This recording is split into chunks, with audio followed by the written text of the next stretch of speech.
January 29 meeting of the General Laws and Technology Committees will come to order. Open the roll for us to vote.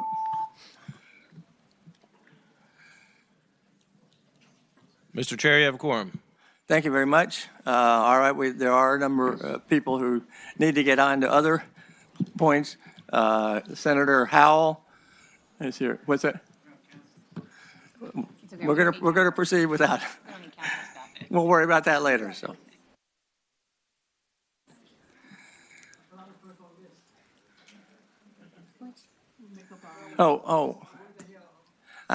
You are correct. For some reason, I didn't see you. You were hiding. So, Senator Spruill.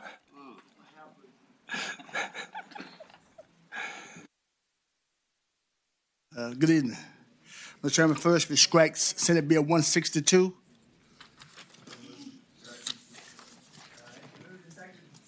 Moved and seconded that Senate Bill 162 be stricken. Any discussion?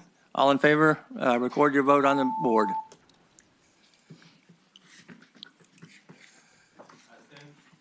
As 10, no zero. All right. Senator Spruill. Thank you, Mr. Chairman. Mr. Chairman, now Senate Bill 5050.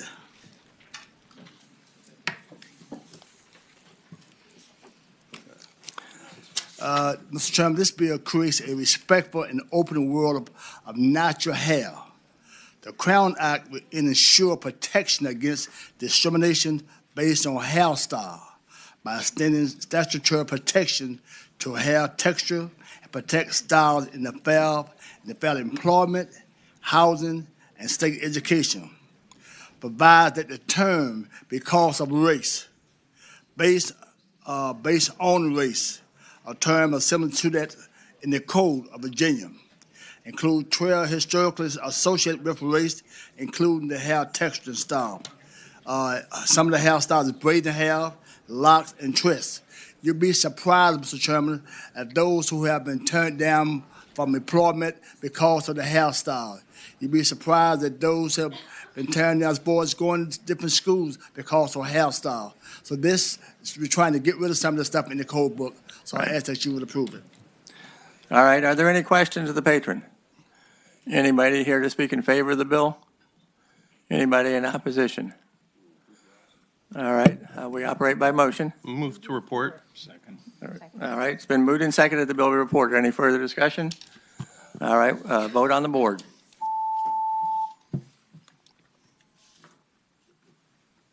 As 10, no zero. Thank you, Mr. Chairman. Thank you. All right. Senator Locke, your hair look real nice. She always does, so. All right, Senator Howell. Thank you, Mr. Chairman. I have Senate Bill 971. 971. This bill deals with the so-called gray machines, and it is a ban on them in Virginia. The bill includes them as illegal gambling. It has some definitions as to what a skill game is and what skill is, and it says that the skill games does not include these family entertainment centers. I think Chuck E. Cheese, but and that's what the bill does. All right. Anybody have any questions of the patron? Senator McPike, anything you want to report from review by the subcommittee? So. Yeah, if we could take, if it's okay, Chairman, Mr. Chairman, maybe take this by temporarily. You've got other things to do, Senator Howell. I think we've discussed a couple of elements potentially. If you're okay with it, we have a couple bills to probably roll in as a part of a larger discussion. That's probably going to take more time than you have, Senator Howell, as a part of the larger committee. All right. So we will, if that's all right, then we will proceed to hear anything specific you have to say now, and then we'll take it up as part of the larger report from the subcommittee then. Okay. Thank you. I don't have anything further to say. I'm sorry I have to leave, but I do. Well, there is one further thing is that, and there are a number of bills, including virtually all the gaming bills, that will, if they're reported out, will need to be re-referred to finance. So, That's right. Good. Thank Thank you you. all very much. all right, Senator D. Staff. Mr. Chair, members of the committee, if we could start by taking Senate Bill 1065. If we can take that by for the day, we're trying to get the police on board with that. And I think if we do, then it'll be a much easier bill to get in the right position and move forward. All right, without objection, we will have 1065 will go by for the day.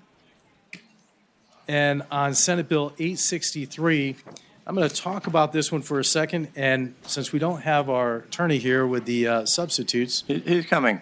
Oh.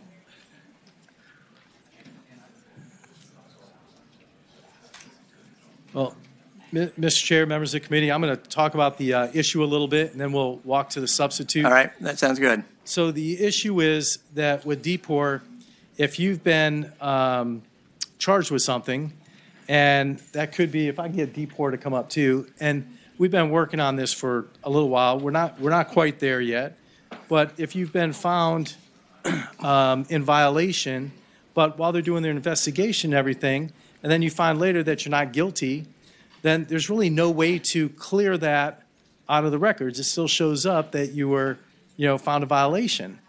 What we're trying to do, and I'm going to use the wrong term here because I understand what the term expungement means, but kind of scrub your record of that. We were trying to find a way to do that without using expungement. We have a substitute that kind of gets that direction, but kind of not.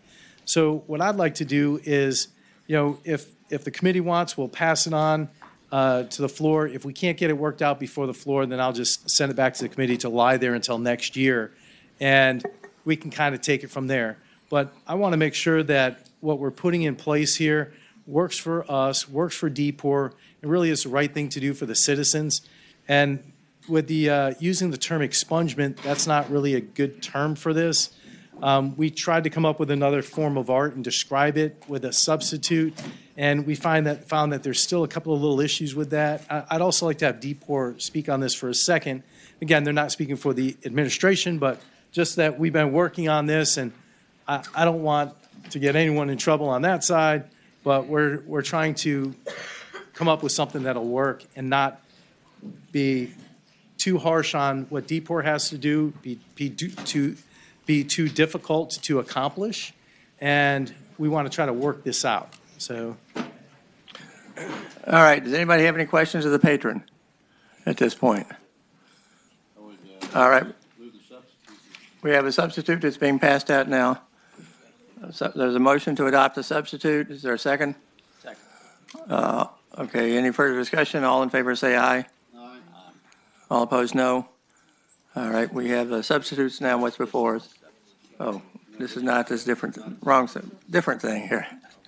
Well, at this point, then, why don't we go on and hear from DPOR on this issue? So, Mr. Chairman, thank you. Mary Brosvon, DPOR. In response to Senator DeStaff's request, I just do want to make clear this isn't an agency bill or Right. request. this is one of mine. Yeah. I'm trying to work with them to make it happen where it's fair for everybody.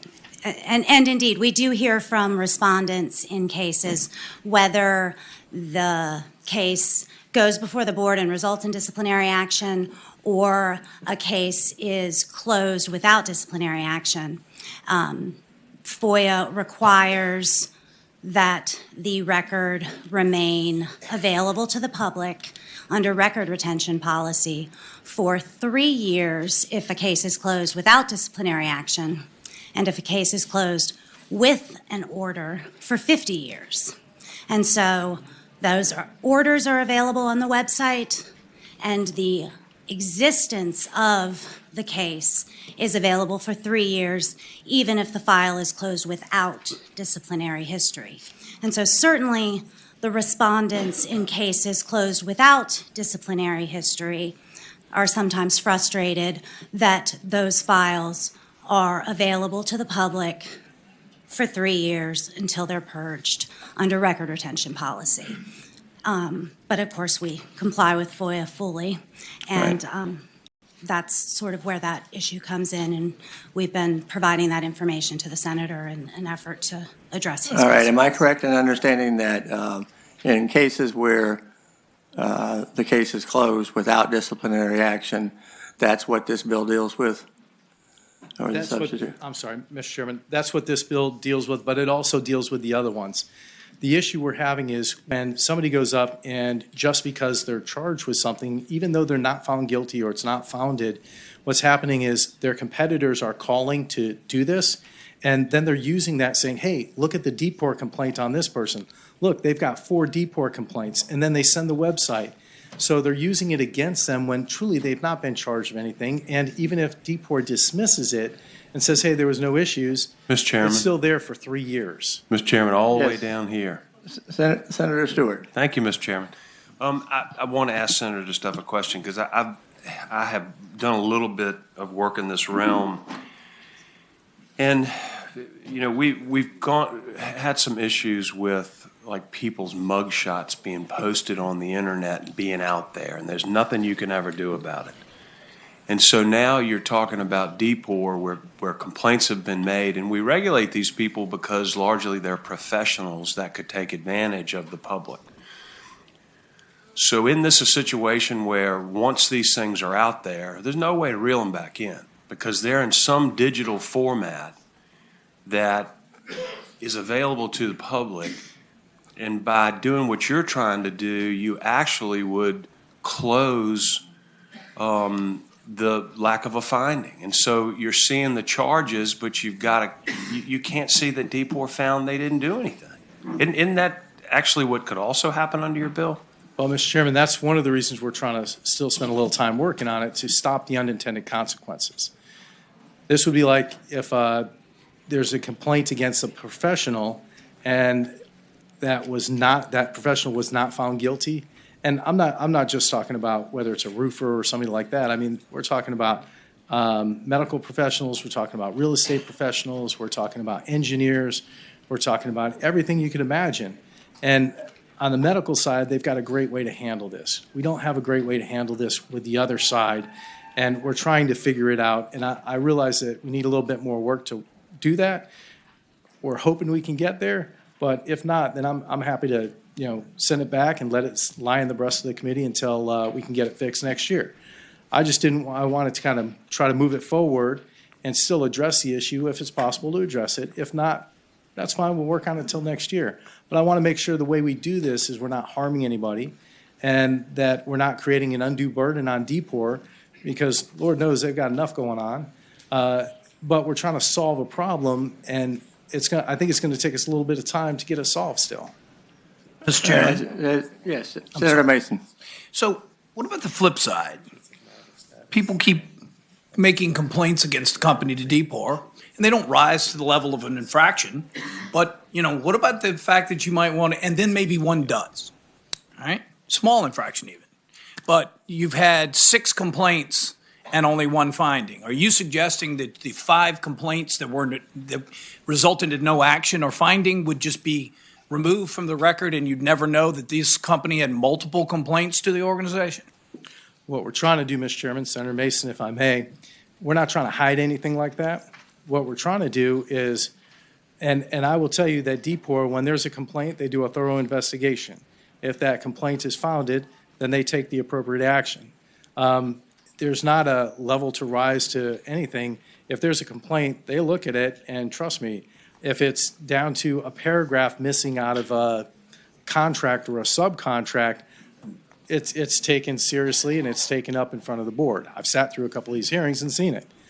What I'm trying to say is if DPOR deems that, and I trust what DPOR does when they say, hey, there's nothing valid here and it's a fraudulent complaint or a falsified complaint, those are the ones we're trying to take care of. But also, if it's a minor complaint and the person is done and served their time on this, I don't think it should take 50 years before it comes off of their record. And you have some businesses that, well, frankly, one of the ones we were talking about earlier, their competitors do maybe 20 jobs a year. They do 30 or 40,000 jobs a year. They're the largest on the East Coast, soon to be the largest in America if they continue on growing the way they are. So what I'm trying to do is make sure that if somebody's not found guilty, then their peers aren't using that to continually market and advertise and saying, look, these guys are horrible, go here, go here. Mr. Chairman? And that Yes, is what's Senator happening. Mason. So if it's not a falsified or a false, and by the way, you can't do anything about talking bad about your competition. That's just bad sales and bad business practice. But if it doesn't rise to the level of being falsified or fraud, and yet it went before the board and there was no finding, what would happen in your scenario? Would those complaints go away after a period of time? And Mr. Chairman, Senator Mason, that's what we're trying to do, is we're trying to make those go away after a period of time. And we're working on how to make that happen and using the right terms. We know expungement is not the right term. That's a term of art that's used primarily in DMV for DMV records. We're trying to figure out how to create this and make it happen. And we're getting close, but I don't think we're quite there yet. And again, just like on political campaigns, there's a lot of stuff that's out there that we know isn't truth, but the opponents still use it. And on the marketing side, it gets pretty bad when you have a company that does, a small mom and pop that does 10 jobs a year, and then you've got a big guy trying to put them out of business, and they have 10 people filing complaints that aren't valid complaints. And while DPOR is investigating them, the record's on there, and it stays on their record now for 3 years. So the big company's saying, hey, go and look at mom and dad's gutter cleaning services, and they've got all these complaints against them, and that's true. There are complaints filed against them, but they're not founded. And there's no way for DPOR to kind of make those disappear. And that's what we're trying to figure out a process on how to do. Senator Evan. Mr. Chairman, just a few questions. I thought when you were first talking, you were talking about complaints that were unfounded, but I think now you're talking about some that are founded. Is there a particular company, you mentioned people trying to put other people out of business? Yeah, actually, Mr. Chair, example? I'd rather not use them since this is being put out everywhere. Yeah, there are multiple companies that are doing this today, both on the electrical side, on the plumbing side. I can go into numerous examples if we go offline and happily do that.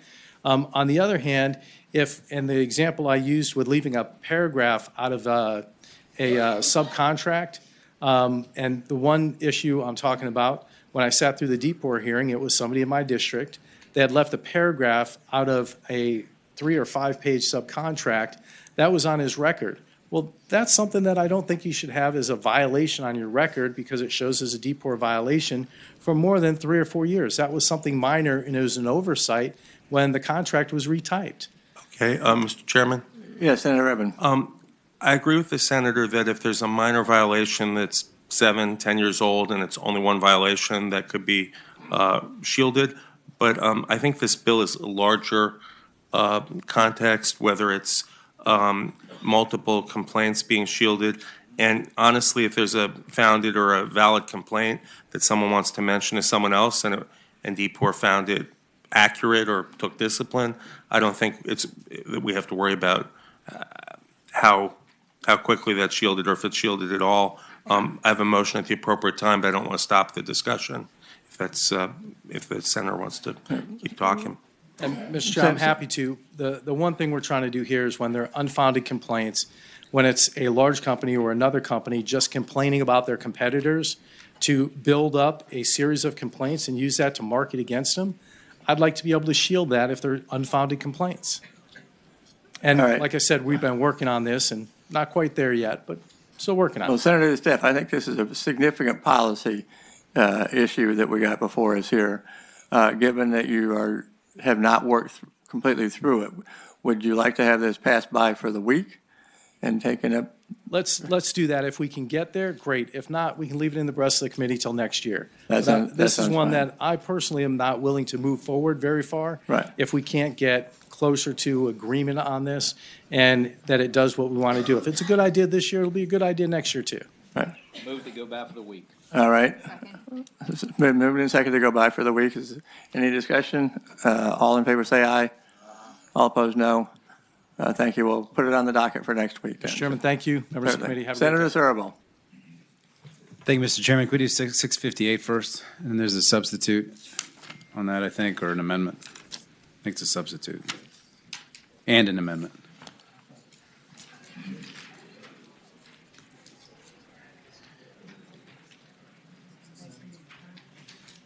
We adopt the substitute. All right, motion to adopt the substitute. Is there a second? And all in favor say aye. All opposed, sorry, no. just All the right, sub. the substitute's what's before us. Just a substitute, right. Yes. Okay, ladies and gentlemen of the committee, this is a bill that the professional engineers and architects asked me to carry. It has to do with scenarios where some local governments are asking people to put into their contracts, into their architecture contracts with architects and engineers, a requirement that the architect and engineer indemnify the local government for future claims relating to their design. So just to give you an example, say like an architect or engineer designs something and then somebody slips and falls 5 years later and the local government gets sued because of how the stair was designed. The local government wants the architect or engineer to pay for all their attorney's fees. That's something that no insurance company will insure. It's not an insurable risk. And the bill just makes it clear you can't have a clause like that. It's really not fair. The other problem I would point out with it is somebody could bring a completely frivolous lawsuit for that kind of liability, and the architect or engineer would be on the hook for the attorney's fees for the local government, even if the claim was completely bogus under these clauses, and that's why they're uninsurable, among other reasons. And so this just makes it clear you can't do a contract provision like that. I think Patrick Cushing is here at the engineers, and he can speak to it if anybody has any further questions about it. Okay, I'm here.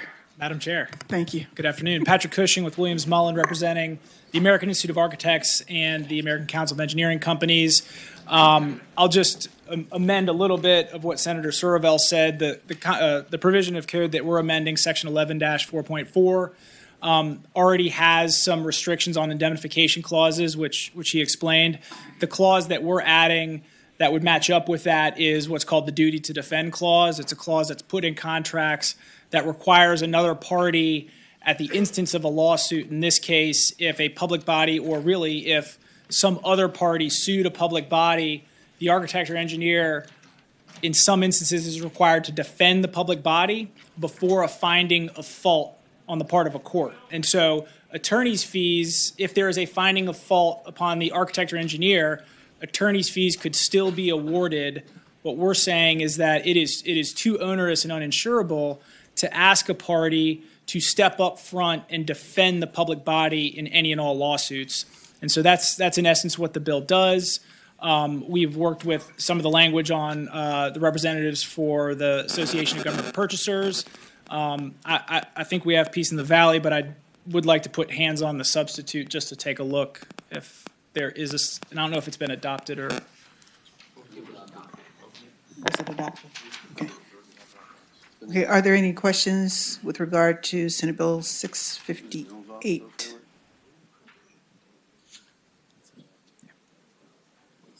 Okay. Anyone here in support of 658? Any opposition?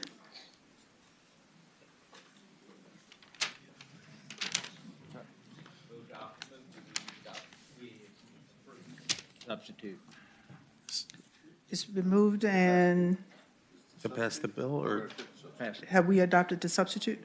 Yeah, you already. I second, I think the motion was to pass the bill. Correct. Yes. Report the bill. It's been moved and seconded that Senate Bill 658 be reported. All those in favor, please vote.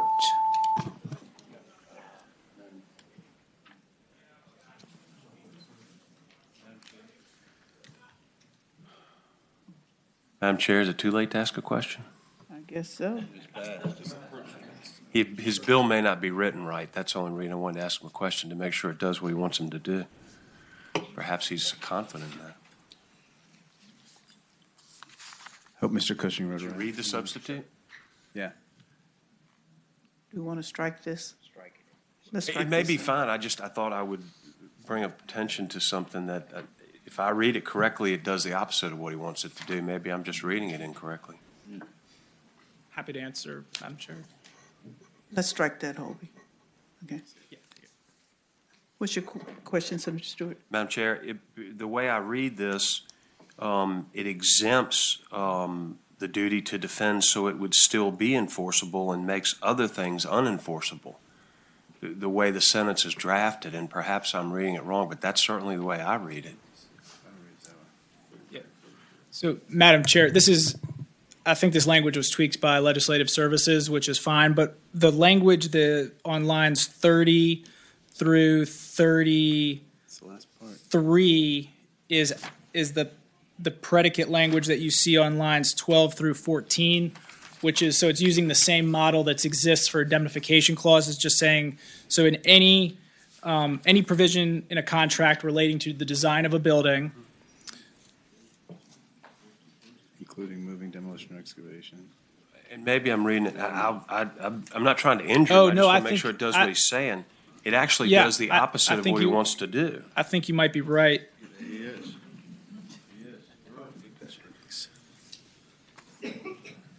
I think if you, Madam Chair, Senator Stewart, I think if you struck on line 32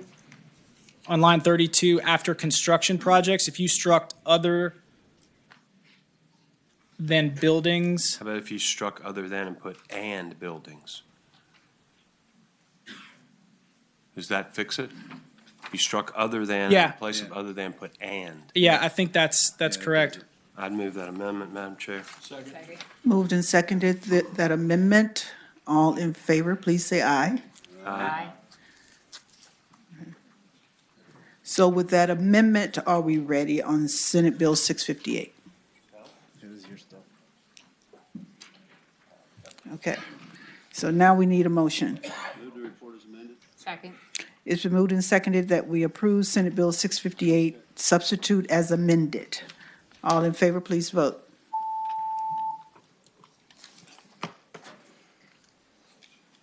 Ayes 13, no zero. 13-0, that bill is reported. Thank you, Madam Chair. Could we go to 963 next? Senate Bill 963. Yeah. So 963 is an energy efficiency bill. The cheapest energy resource we have in the United States of America is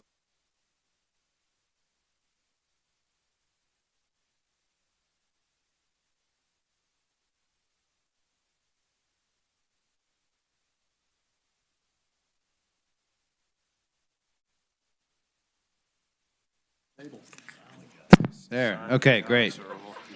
So the cheapest energy resource in America that we have to tap is the energy that we waste. That's the energy that we blow out blow out doors and windows and with inefficient equipment, et cetera.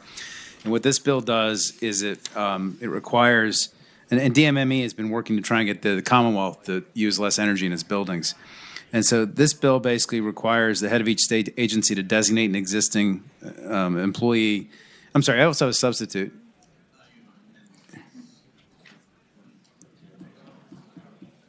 There was a substitute and amendments. There's a substitute on this one? I'm sorry, you're right. Just amendments. I'm sorry, amendments. You're correct. It's a lot of amendments. Sure.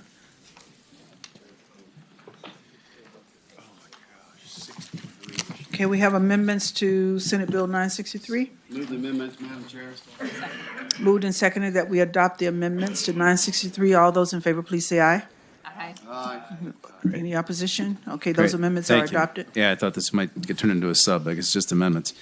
So basically, the bill requires every agency to designate an employee at the agency as the energy manager for the agency, and then to report the agency's energy use to DMME's central energy warehouse, energy data warehouse, and then it requires DMME to set energy reduction goals for each of the agencies to try and reduce more energy over time.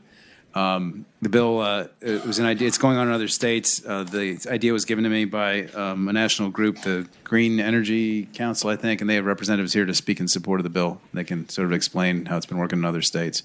I haven't heard of any opposition to the bill. Is there opposition to Senate Bill 963?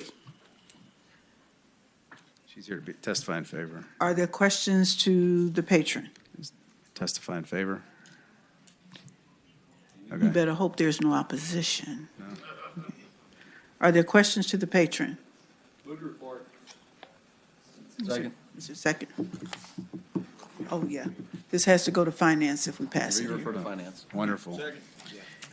It's been moved and seconded that Senate Bill 963 be reported and re-referred to finance. All in favor, please vote.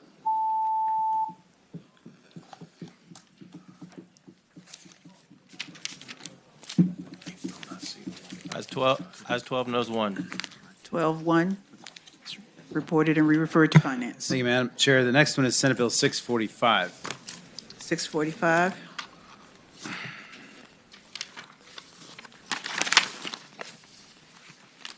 Okay. Okay. Now, 645, I have a sub and amendments.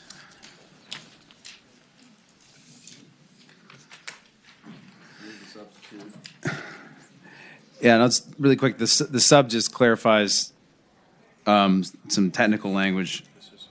It adds the word offer or repeatedly throughout the sub. That's the only change in the sub. Sorry?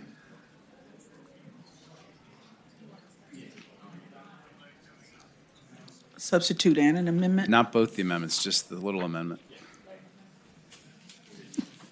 Yeah. Thank you. Ready to go? Okay, we need to motion on the substitute. Move to substitute. Moved and seconded that the substitute be adopted. All those in favor, please say aye. Aye. Those opposed? Okay, we have the substitute. Thank you. And I have a line amendment which excludes construction services from the bill entirely. Where's your line amendment? Council has it. I can read it in. Madam Chair, I'll read it in. On line 26 of the substitute, after services, strike, comma, including construction, comma. And a second line amendment, after line 73 of the substitute, insert C, no disclosure requirements shall apply to procurements for construction, construction-related services, transportation construction, or transportation-related construction. Got it? Madam Chairman, Brooks, could you read that second amendment again, please? It basically Madam Chair. takes construction out of the bill. Okay, we have a motion on the amendments. All in favor of those amendments, please say aye. Aye.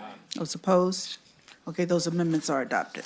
Thank you, Madam Chairman. So what this bill has to do is with arbitration. And all the bill requires is that in anybody who makes a bid on a procurement, they have to make certain disclosures with regard to arbitration. And the disclosures are set forth on lines 32 through lines 71. So it provides information to the public body as to what types of arbitration requirements are in the contract so that the local body can consider those arbitration provisions before making a decision. It doesn't prohibit arbitration, which would be illegal under federal law. It doesn't restrict arbitration. It's just a bill that provides information to the local body before they have to make their decision. Arbitration has been proliferating throughout the United States. It limits people's litigation opportunities, and it's important that localities have this information before they make a decision. I have two people here to speak in favor of the bill. One from a national organization, Public Justice, and then I have another Fairfax County resident who's here to speak who has been on the receiving end of this on the Fairfax County School Board Meals lunch money software program that they, which has restrictions in it. I'm not aware of any further opposition now that construction's carved out. If there is any, nobody's come to speak to me about it and made me aware of it. So that's the bill. I'm happy to take any questions. Are there any questions to the patron with regard to this bill? Madam Chair, Senator Stewart. I apologize. I'm probably going to talk too much. So if I understand this, and I don't disagree with it, but you're requiring the bidder to provide this information, and they're responsible for it, and if they do not, they're uneligible. But what if they already enter a contract? What's the resolution then? I'm sorry, I don't understand the question. If they already enter a contract? Well, if the locality doesn't know. I mean, you're telling bidders they've got to give notice of pre-dispute clauses to localities. What if the locality is unaware of that and it just is missed and they get into a big contract, and how do you resolve it at that point? Sorry, what if the locality is unaware of what? If they do not follow this pre-dispute clause, is the contract then void ab initio? What do you do if this is not followed and the contract is entered by both parties? Okay. What's your remedy then? Well, first of all, it's my understanding, and I could be wrong, but that a locality can pretty much cancel any contract almost whenever it wants. But if you look at section 98 through 101, it says upon a violation by a contract of any provision of this article, locality may cancel, terminate, or suspend in whole or part the contractor's contract and declare them ineligible for further contracts. May, not shall, but may. So it just gives an option to the locality. But I'm not a procurement expert. I litigated one once 20 years ago, and it was my understanding the locality can almost cancel a contract almost whenever they want. But I'm not. There's at least one or two procurement experts up here that probably know more than me. Madam Chair? Sitting next to you and yourself, probably. I don't think that's accurate. It's sometimes very hard to get out of these contracts, having litigated some of them myself. Okay. Sometimes can be virtually impossible. But Madam Chair, just speaking to it, seems like to me that's quite a burden to put on the bidder with a pretty serious remedy if it's not in there and they already get into a relationship. Maybe I'm missing something here. Okay. Are there any other questions from committee? Is there anyone in the audience in opposition to Senate Bill 645?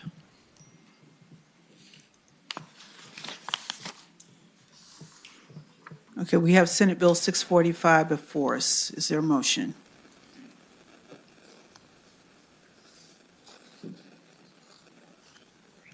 Report it. Good report.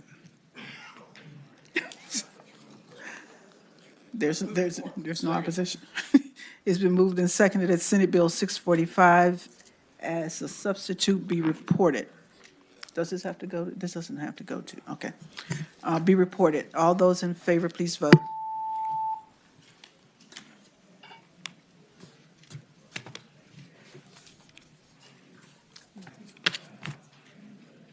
Who has Eben? Barker. Ayes 8, nays 6.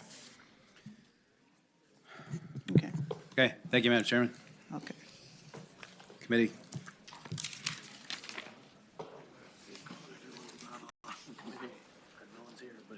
Senator Deeds asked that his confirmed for the day, 10:51. Okay, so Deeds is by, and everybody else is on the committee. Everyone who's elected is on the committee. Okay, everyone who has signed up is not here, so we will start with members of the committee. Senator Stewart, are you going over to Judiciary? Are you going over to Judiciary? Yes, ma'am. So do you want to go ahead and do your bills that are here? If you don't mind, Madam Chair. Okay. Then I won't be here talking so much. No. That's why I called you first. I knew that.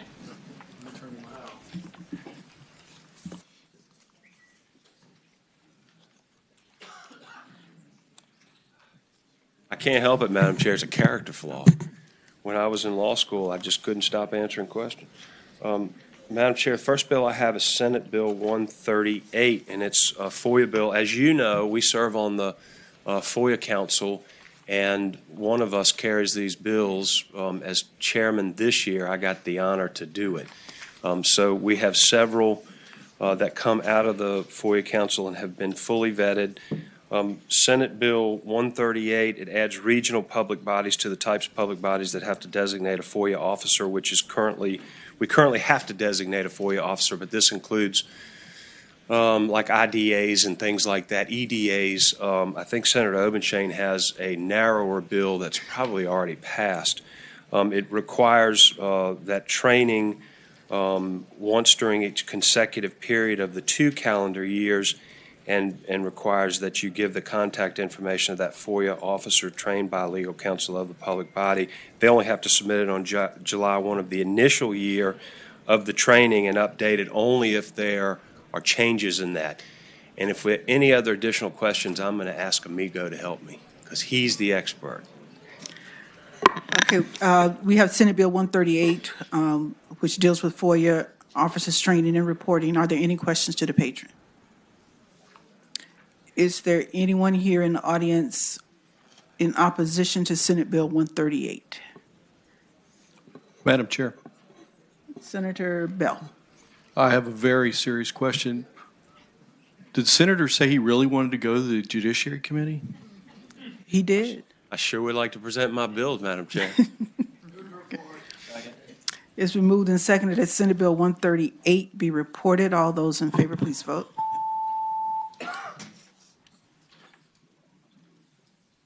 Ayes 14, no zero. Thank you, Thank Madam you. That Chair, was members of the reported. committee. Again, another FOIA bill, Senate Bill 139.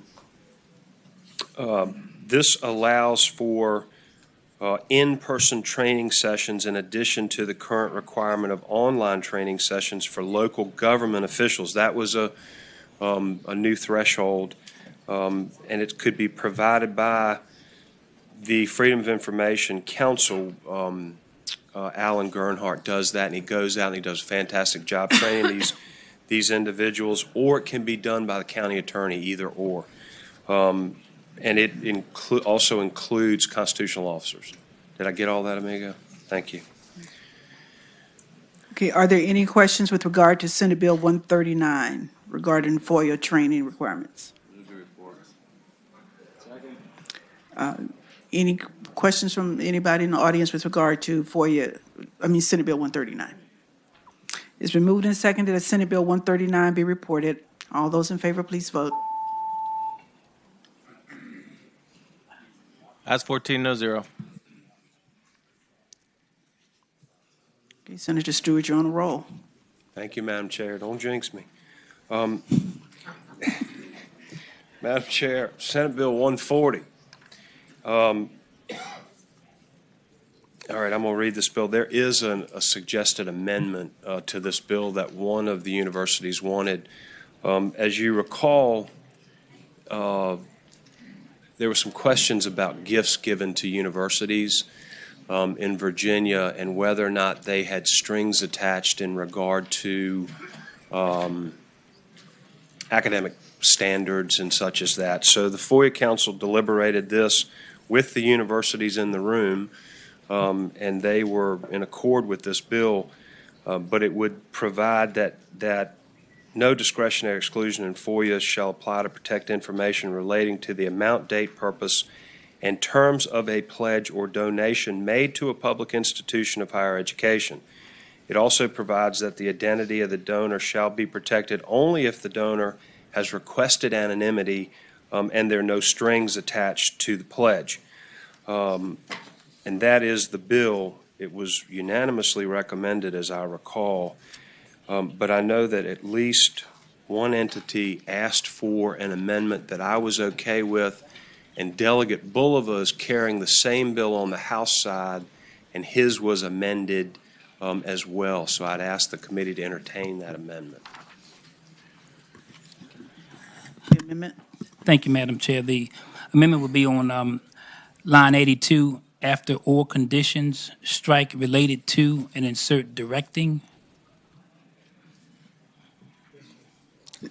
You've heard the amendment. Need a motion on that amendment? I would move that amendment. Moved and seconded that we adopt the amendment. All those in favor, please say aye. Aye. Those opposed? Okay, we have the amendment, and you've heard Senate Bill 140. Is there anyone here in opposition to Senate Bill 140?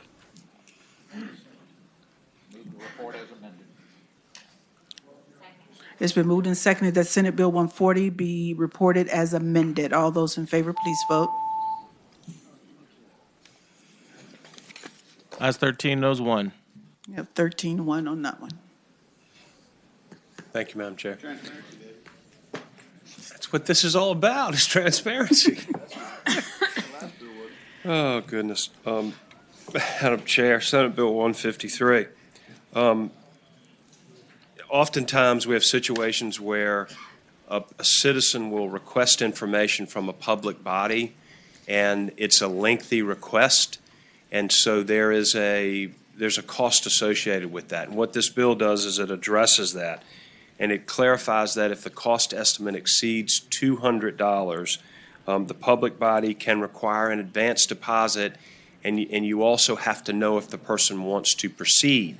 If they do not respond after that, then it's deemed that they do not want to proceed, and it essentially tolls the time and allows them to make sure that they're going to pay for this before the public body goes to a pretty significant amount of work and time and effort.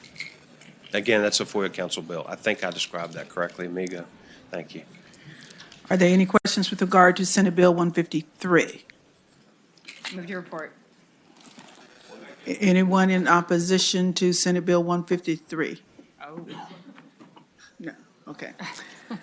It's been moved and seconded that Senate Bill 153 be reported. All those in favor, please vote. Ayes 14, no zero. Okay. Thank you, Madam All right. Chair. Madam Chair, I have one bill left, Senate Bill 1088.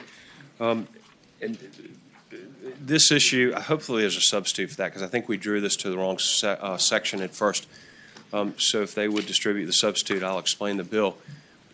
For so many years in Virginia, and particularly in the rural areas, and I would imagine in Northern Virginia as well, we had volunteer rescue squads, and those were just citizens who got together and they raised money from the public through the net drives and other things you see to provide rescue services. What has happened over the last decade, and it's really coming to light now, they're losing the volunteers, and so most all the counties are having to go to paid fire and rescue. I became aware of quite a few suits in Virginia where, and I have one myself in full disclosure, which mine is settling fine and it's okay. I represent a county and we had the same situation with a rescue squad. But what has happened across the state, the rescue squads can't find volunteers anymore. They can't provide the service anymore, but they have the building, they have ambulances, they have life-saving packs, they have all the stuff and money that was raised from the public. And localities are having to litigate this issue to get them to turn it over to the locality in order to be used for life-saving purposes. So what this bill does, as it says upon dissolution, and there are two things that happen in dissolution.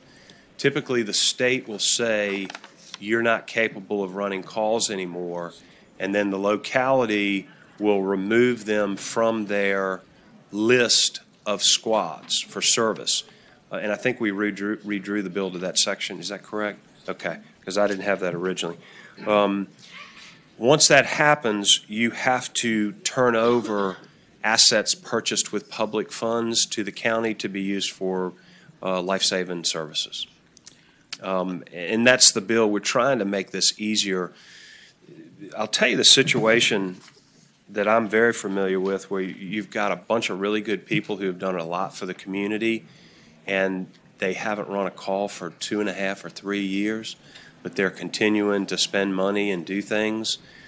They don't understand the precarious position they put themselves in because they operate as a 501c3, not the least of which, and Senator Vogel knows more about this kind of stuff than I do, but the IRS deems them all personally liable for funds and taxes and other things because they are part of a 501c3. We try to explain that to folks. They don't necessarily understand, and they think because they did the net drive, the money belongs to the group and they get to kind of manage it and continue to do that.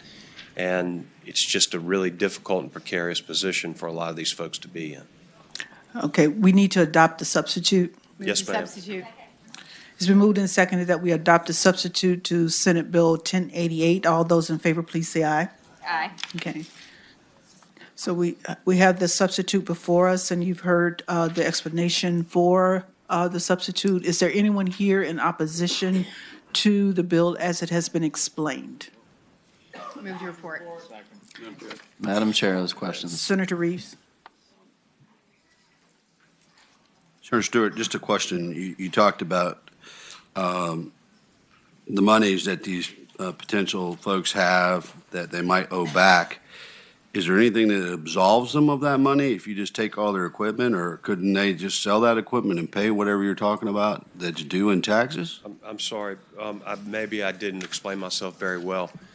So the county's not looking for them to pay, but the county gives them a certain amount of money every year, and there's money that comes from the state that goes to rescue squads. There's money that comes through the county from the state to rescue squads, and I can't remember, 4 for Life funds, and I can't remember what they all are. And then they raise money, but it is all public money. They're not saying pay back what was spent. They're saying you have to turn over everything you have left. What I was talking about from the IRS standpoint of a 501c3 is you can be responsible to the Internal Revenue Service.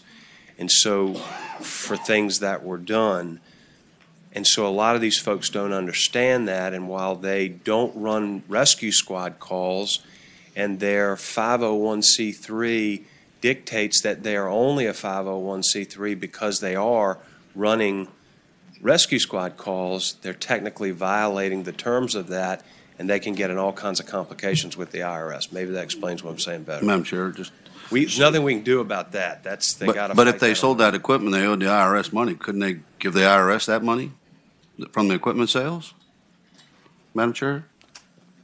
If they owed, Well, Madam Chair, Senator Reed, that's exactly what we'd like to prevent, because this was all equipment bought with money from the citizens in the county, and it should go back to be used for the citizens in the county to provide rescue services. So, Madam Chair, one Senator following Reeves. question. So this is all government money they were given, It's all. or it's citizen donations to the, Madam Chair, citizen donations to the 501c3? Madam Chair, it's both, but it's all public funds. It's money that comes from the county, and it's money that comes from the citizens of the county expressly to provide rescue services. Okay. That's the way they operate. I mean, that's just the way they function. Madam Chair. Senator McPike. Senator, question for the senator, for the patron. Would he not agree that the language in line 35, upon dissolution, conceptually a EMS service could in fact be meeting all the guidelines of the IRS and running calls, and the county through its adopted ordinance vote to dissolve? Under the scenario you're proposing, would you not agree that someone meeting all of the IRS guidelines could follow under this provision? I can't answer that question, Madam Chair. I don't know why a county would not utilize them if they were running calls, and the whole issue is you've lost volunteers, so the counties have to going to pay people to do this. I don't know why a county would not let the volunteers do it if they were doing it. Follow. Try to take their stuff, but I can't answer that question. Follow, Mr. Chair, Madam Chair. Senator McPike. I mean, I think I know what you're trying to get at, but what concerns me is the language is written sets up a default taking from an organization that have potentially private donations, raise money through bingo and other charitable games that is not necessarily associated with 4 for Life and other funds. And so you have conceptually things that have been donated and contributed all across Virginia. There's a lot of innovative folks in these services, and it concerns me that it would put in position a nonprofit in a position of essentially sometimes decades, 50, 100 years worth of service, in the position for a local government to essentially take that independent agency's goods and services that it has developed and raised funds for over the years. So there's a complex level of issues based on what the local government has adopted by ordinance, as well as in many other things. I know what you're getting at, but Senator, can you respond to some of the complexities that aren't reflected in this bill? I don't have any difficulty with different language. That's not what we're not trying to do an arbitrary taking or dissolution. We're trying to get to the folks that can't do it anymore, and those assets need to go to the county to provide the service to the citizens that the citizens thought they were going to get when they gave the money. So if you don't like the word dissolution, matter to me what word it is, just that's the goal, and we don't want them to injure. These are good people who have done a lot of good for the county, but unfortunately they come to a point where they can't do it anymore, and we need a clean fix to end this thing. Madam Chair, follow up.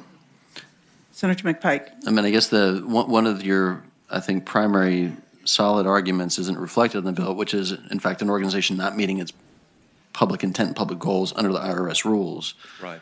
Would you be amenable to include that language in this bill as to more narrowly defined? Because I think we set ourselves up for some potentially negative consequences that I don't think the General Assembly wants to do in the forms of a property taking. Madam Chair, how about something like upon an entity's incapability or actually not providing the service, something like that? I don't mind that, or do you, staff, Madam have Chair, an idea? if I may. Senator Vogel. Senator Stewart, I think what you're trying to address is a situation where either funds have to be disgorged or they've been misappropriated. And it's a fairly narrow context. And the idea is that if you have to collapse that C3 or entity and the either property or funds have to go somewhere, the default is it goes back to the locality rather than some discussion or some dispute over where that property or that money should go. Correct. And so I think that to your question, your concern is that it would be construed too broadly. Is that the issue? So is the question then that it needs to be specific to a context of misappropriation? I guess that would be my question for council. Can you draw it more narrowly? Okay. I think see. they're discussing Madam Chair. Madam Chair, council just made a good, there may be, if you look at section D, it says emergency medical services establishment in the section may be dissolved when a local body, county, or town which the emergency medical services agency is located determines that they failed for 3 months successfully. So there are parameters under which the locality can actually dissolve them. I'm not, just let me finish. So if you add it into E upon dilution under section D, I think that gives you some narrowing. No, okay. Madam Chair, Okay. one follow-up. One more follow-up, and we're not going to solve it sitting here. Yeah. Okay, Thank you, Madam Chair. okay. That highlights exactly the point that I'm pointing out is under section D, is because you get a vote, independent of whether it's in the best interest of the locality that are still providing services, creating and setting up a property taking action against an independent organization. And I don't know that meets the Constitution, frankly, what we just passed. And there's other provisions that I think complicate this issue, and I'd ask maybe you take it by for the week and maybe narrow this down a little bit. That would be my suggestion, since we're not going to solve it sitting here. Okay. Thank you, Madam Chair. Thank you. Was that your last one, Senator Yes, Stewart? ma'am. That's Okay. enough for today. Thank you. Thank you. Senator Stanley. Good afternoon, Madam Chair. Hopefully I'll make this very easy for you as I was coming down I here. hope you will ready. as well. Yeah, ready? Let's see if I can give it a shot. As I was coming down here, of course, I got stopped by a couple of people who are close to an agreement with the stakeholders. I've been working with the Virginia Poverty Law Center. I have the honor of carrying one of these bills with you as chief co-patrons. And it just seems, because these are two related bills, if you would indulge me to have it pass by for the week so that they can do it. As I told them, I'm not going to come in here with a half a deal on one and no deal on the other. I'd rather have it so we know exactly where everybody is. So I would beg of thee to carry it over for a week. If you Is this both 905 and 906? Yes, Madam Chair. Okay. So without objection, Senate Bills 905 and 906 will go by for the week. See, easy. Very easy. Thank Thank you. Senator Norman. Thank you, Madam Chair. I had three bills, but I believe all of them were under Senator McPike's subcommittee. Yes, as they and we're dealt going to with. take those up at the end. Yes, ma'am. Okay, thank you so much. Senator McClellan.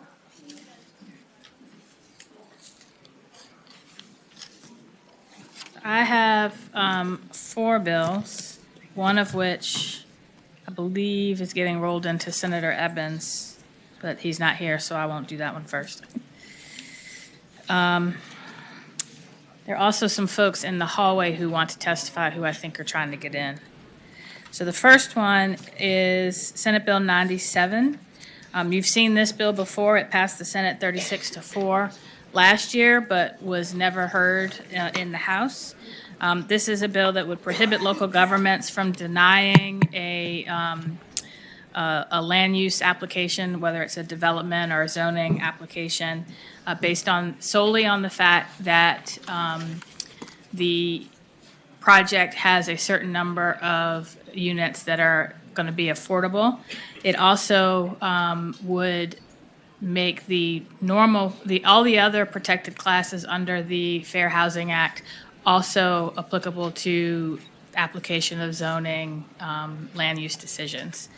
That is the bill, and I think the Richmond Realtors and a couple other folks, the home builders, and someone from the AG's office, I believe, were trying to get in. Yes.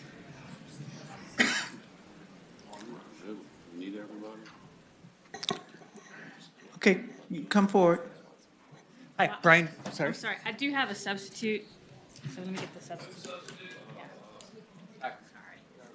It's moved and seconded that the substitute be adopted. All those in favor, please say aye. Any opposition to the substitute? Okay, the substitute's before us. Okay, let's move.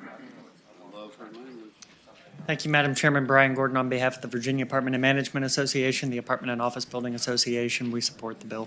Thank you. Thank you.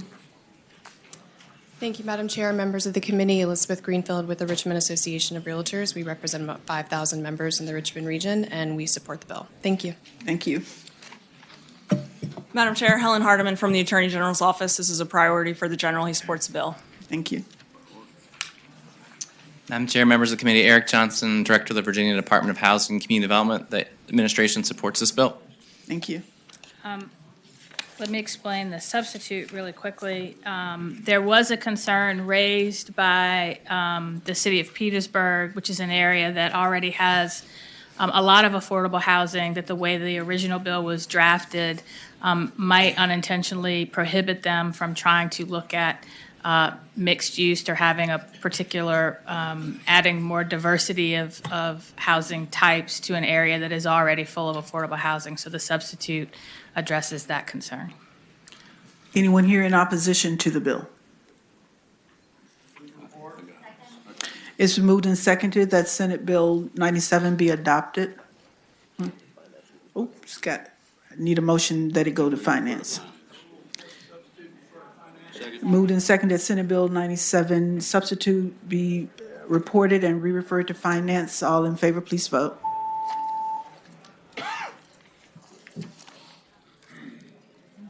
That's 14-0. Okay, so next I'll do Senate Bill 707. This one also has a substitute. Moved and seconded that the substitute be adopted. All those in favor, please say aye. Aye. Oppose?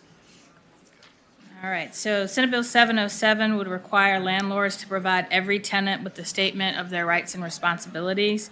The bill directs the Department of Housing and Community Development to create a statement of tenant rights and responsibilities and post them on their public website, and to also form a stakeholder group to help determine the content of the statement of tenant rights and responsibilities. This is a way to make sure that all landlords, and not just those that are represented by the stakeholders, have an opportunity to be heard. This is similar to something that I believe the Department of Elections has done with voting. They pulled together a voting rights and responsibilities pamphlet that's on their website. They do work to get those distributed. So this is something similar so that tenants understand all of their rights. And I believe there's some folks here to testify on behalf of the bill. And the substitute reflects a compromise worked out between all of the stakeholders. Thank you again. Thank you again, Madam Chair, members of the committee. Brian Gordon on behalf of the Virginia Apartment and Management Association, the Apartment and Office Building Association. We appreciate the senator working with us. As I've discussed with many of you, we wish that our tenants would all read their leases and understand their rights and obligations. That doesn't always happen. We think that having a plain English summary may be helpful in terms of educating individuals about their rights. So thank you. Thank you. Hello, Madam Chair. Hello, panel. My name is Daryl Hayod. I'm an attorney, housing attorney with the Virginia Poverty Law Center, and I'm here to just say that we support this bill. Thank you. Madam Chair, Chip Dixon on behalf of the Realtors, we support the bill. What's your name again? As long as it's not Senator Stanley, I'm good, right?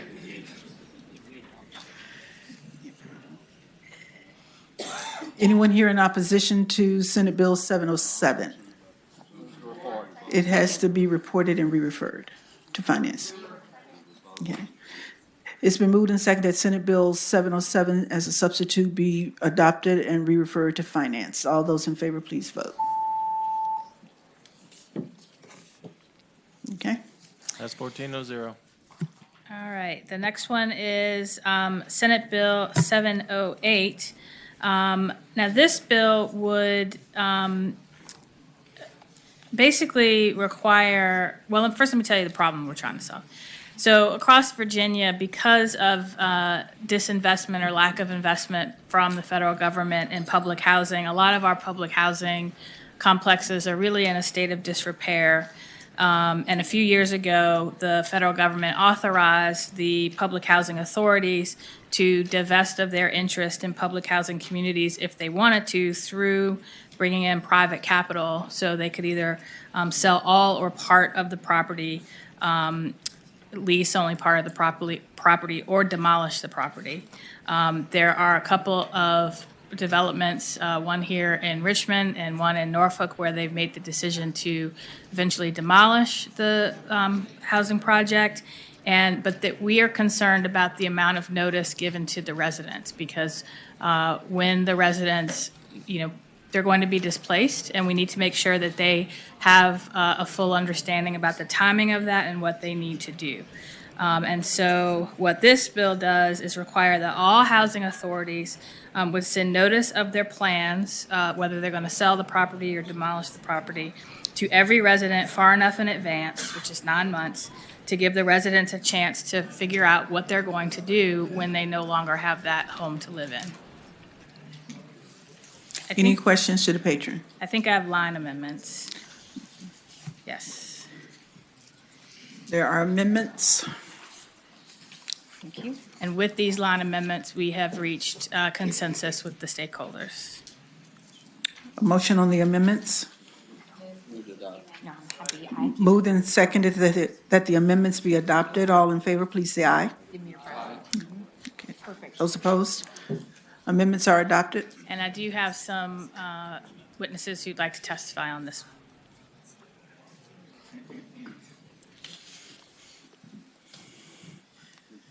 Hello, Madam Chair, members of the subcommittee. Once again, my name is Daryl Hayod. I am a housing attorney with the Virginia Poverty Law Center. Just wanted to give a couple of words towards this bill.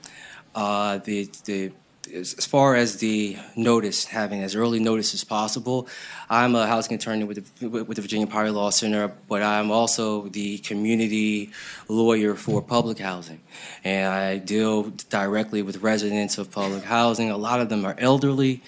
Well, they're on oxygen tanks. I have, single mothers, kids, and the sooner that they know that there's something happening in their situation, that there's a demolition happening, and that the sooner that they could get their affairs in order, and we can assist them in getting their affairs in order, because these are people that are most vulnerable to displacement and don't have the resources that we would like for them to have. So the sooner that we could get that notice to them individually, the sooner that my office and offices like mine can assist people with trying to help them, whether it be to find some locations for them. I got one lady, she's on oxygen tank. I have to find out who her next of kin is and figure out all this stuff. So the more time I have, the better it would be. For at least the people that I represent, I think that this bill would be very advantageous for them, so I support the bill. Thank you. Greetings. My name is Alan Chipman. I work for a peace building organization called Initiatives of Change. I'm here today because I was actually speaking on the day that Richmond Redevelopment Housing Authority chose to move towards demolishing Creighton Court, and they did not give proper notice to their residents. One of the people that stood out to me, and they provided a statement for me to read. They lost their mother passed away on Christmas.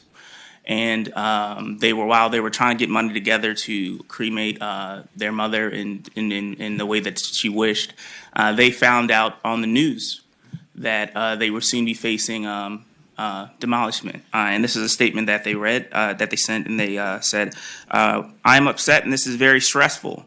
We don't have a clear direction of where we have to go. I was saving money to honor my mother properly. Now I have to pay rent and pay for and save for a moving truck.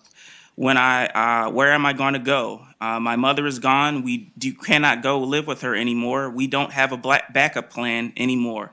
A lot of us are angry, but not just the parents. It is traumatizing our children. My daughter loves her school and her friends. She is a cheerleader. She just lost her grandmother, and now she has to adjust to being separated from her closest friends. We didn't receive notice. We don't know where we are going.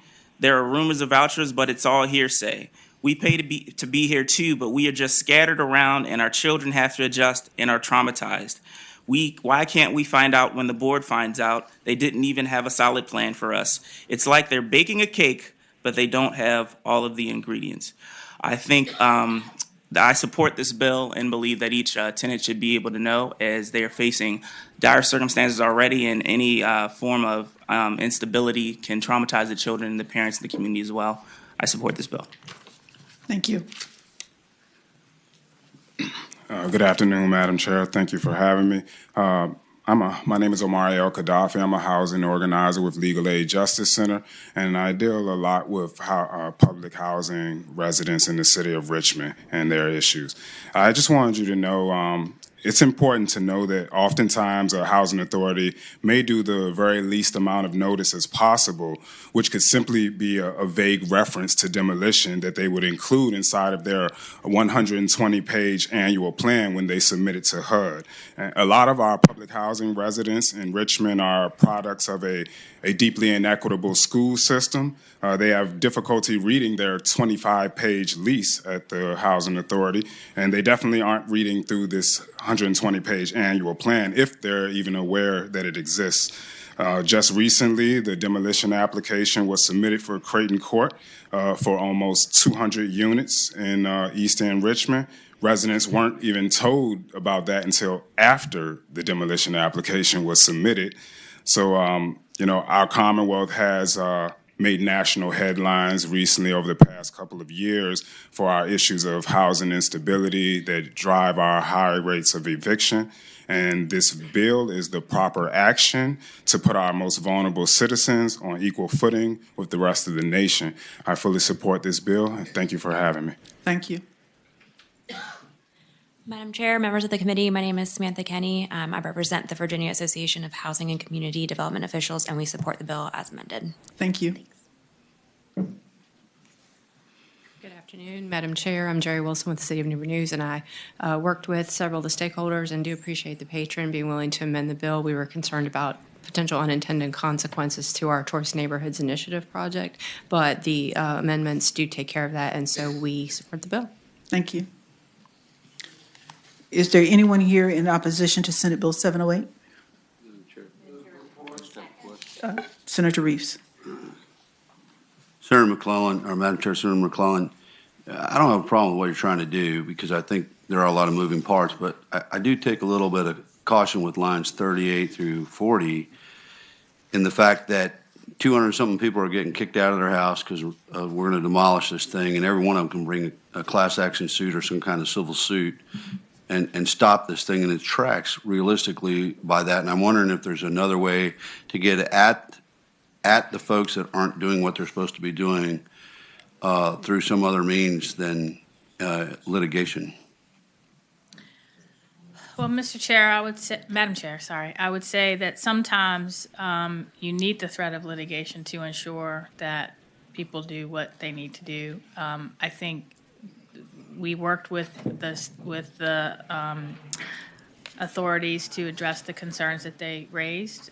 This was not one of them, so at this time, I would rather not amend it, but it's, the will of the committee. Further questions?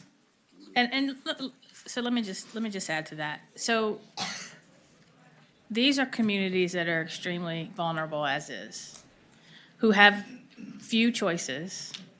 And I think they deserve, at a minimum, time to know they're going to lose their home and time to figure out what options are available to them, where they can go.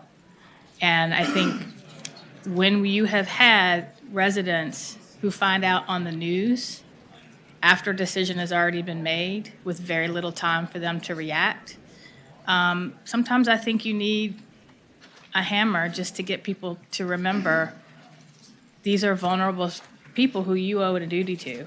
Madam Chair. Senator Reeves? Senator McClellan, wouldn't you agree that there's a permitting process and localities have the jurisdiction in which to manage building projects and tear down projects and such? So if these people that are tearing down the project aren't adhering to the terms and conditions under this, they could not issue a permit and that thing wouldn't happen. Wouldn't you agree? So I would not agree. I think I'm going to refer a little bit to my attorney friends who practice in this area, because this is different from a private development that a local zoning board makes a decision whether to approve their applications or not. These are housing authorities regulated by HUD. And so HUD, in my experience, has not been particularly responsive to the needs of the citizens living in these housing complexes. And I could come by and share stories with you about some developments, and one in particular in Henrico County, where the residents lived in conditions that if you saw them, you would be appalled. And the local governing body who wanted to do something about it had no authority to do anything about it. And it took multiple communications from members of Congress, the entire Henrico delegation, I believe Senator Donovan was involved in that as well, the Henrico Board of Supervisors, until finally we could find someone willing to buy the property from HUD who would make the repairs needed so that people weren't living in filth. Right. And so I don't have faith, unfortunately, in HUD to do what is right to regulate the local authorities to make sure that they're going to provide the notices that they should provide, because they haven't done it so far. Mm-hmm. Okay. Okay, we have Senate Bill 708. It's been moved and seconded that Senate Bill 708, does this have to go to finance? That 708 be reported. All those in favor, please vote.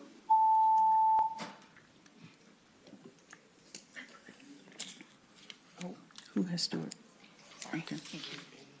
Ayes 13, noes 1. Okay, thank you. Do you have any? Well, I have Senate Bill 66, which I'm not sure if that's being rolled into Senator Evans' larger bill, and if we're going to, okay. Which one is this? Is this 66? Mine is 66, yes.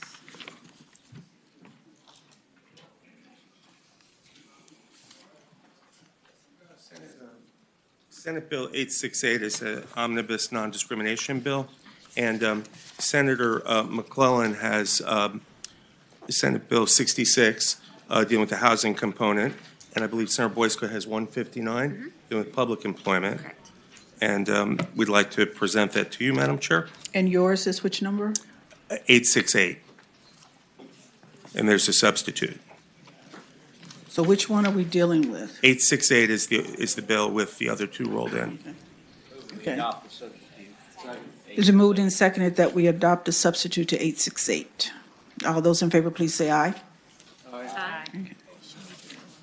And that would be with the other two bills rolled in as. Okay, so we have to co-patrons deal of with John rolling Reimer. the other two bills into 868. So that's Senate Bill 66 and what are we And rolling 159. in? 159. And 159. So we have to do them all separately? Okay. So I move we roll 66 and 159 into 868. Second. Okay, it's been moved and seconded that we roll 66 and 159 into 868. All those in favor vote, please. I don't think. Thank you. Oh, sorry. If they didn't put it down here. I got you. So now we have before us 868. Yes, Madam Chair, members of the committee, two-thirds of this bill are very comparable to what the committee's, in fact, I think probably exactly comparable to what the committee has seen in the past. The public employment piece that Senator Boysko had that we rolled in, and Senator McClellan's housing piece, and then we've added as well private employment. What this does is it creates new protections for LGBT Virginians in public and private employment and public accommodations, like restaurants, shops, and other public spaces. And we expanded protections for status as a veteran as well. And I should say that Virginia is one of 5 states in the country that does not have a public accommodations law. So we, a formally segregated state, do not guarantee service in public spaces to any class of people. I will let, well, I would just say overall, in Virginia, though a gay couple can get married on Sunday, the sad reality is they can get fired on Monday, evicted on Tuesday, and denied a hotel room on Thursday night. The Virginia Values Act provides new protections, and we think necessary protections. We'll also modernize Virginia's existing human rights law for all Virginians, including people of color, women, veterans, and people of faith. And just as background on the LGBT piece, we have an estimated 300,000 LGBTQ neighbors in Virginia. And despite growing public awareness, we are disproportionately facing discrimination, harassment, even violence. And I have a letter that you may have received at your offices, I don't know how recently it arrived, from 32 large companies, including Fortune 500 companies based here in Virginia. And they talk about equal opportunity to work, own a living, own or rent a home, access credit, which is also in the bill, credit, and contribute to the community. They talk about the contributions made to the community, I should say the state economy, and that people like to go where they are welcome for new investments, tourism dollars, and for employment, of course. Now, I'll just mention a few of the companies, or a mouthful, being Accenture, Advanced Auto Parts, Altria Group, Amazon, American Airlines, AT&T, Capital One, Dell Technologies, Dominion, Dow, Ernst & Young, HCA Virginia Health System, Hilton, IBM, Marriott, Newport News Shipbuilding, Mars, WestRock, Verizon, and it goes on and on. So that's some of the support of the bill. I don't know if you want to hear at all about the housing component or the public housing or public employment first, or do you want to start with the study at all? So on the housing piece, and again, this is a bill that passed the Senate last year but was not docketed in the House. And I'll just point out that 22 states, the District of Columbia, and at least 240 local jurisdictions currently prohibit housing discrimination based on sexual orientation or gender identity. To put a number on this problem, Housing Opportunities Made Equal tested discrimination against same-sex couples seeking housing and found that same-sex couples were treated worse than opposite-sex couples in searches 44% of the time. So what they did is they did a matched pair email test over the course of 2 years, 2014 and 2015, to test these incidents of discrimination in Richmond, Northern Virginia, and Hampton Roads. For each test, they sent an identical email One that would be from a same-sex couple, and one from a husband and a wife. And that is where they got that data from. 44% of the responses with the exact same email treated the same-sex couple worse, either saying this isn't available anymore, or coming up with some pretense about why that couple couldn't look at the property or buy the property or rent the property, whereas the husband and wife, they allowed them in. This is very similar to what we saw with racial discrimination in housing, and it's the same way we found out who was doing it. And so there is a problem here in Virginia that we need to address with this bill. And on the public employment anti-discrimination, we know that numerous governors have made executive orders, but we need to codify this in law. I'm actually carrying this at the official request of Loudoun County.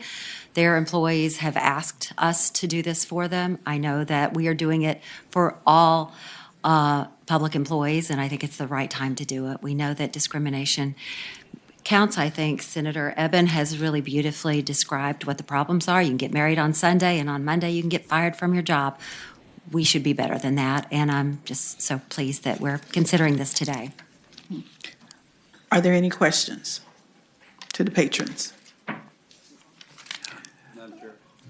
Senator Reeves. I hate to be the one that's always trying to think like an attorney, but what's the process we use now for civil action by private parties? Right now, my understanding is that if you have 5 or less employees, you can discriminate on any basis you want in Virginia, gender, national origin, whatever, that's allowed.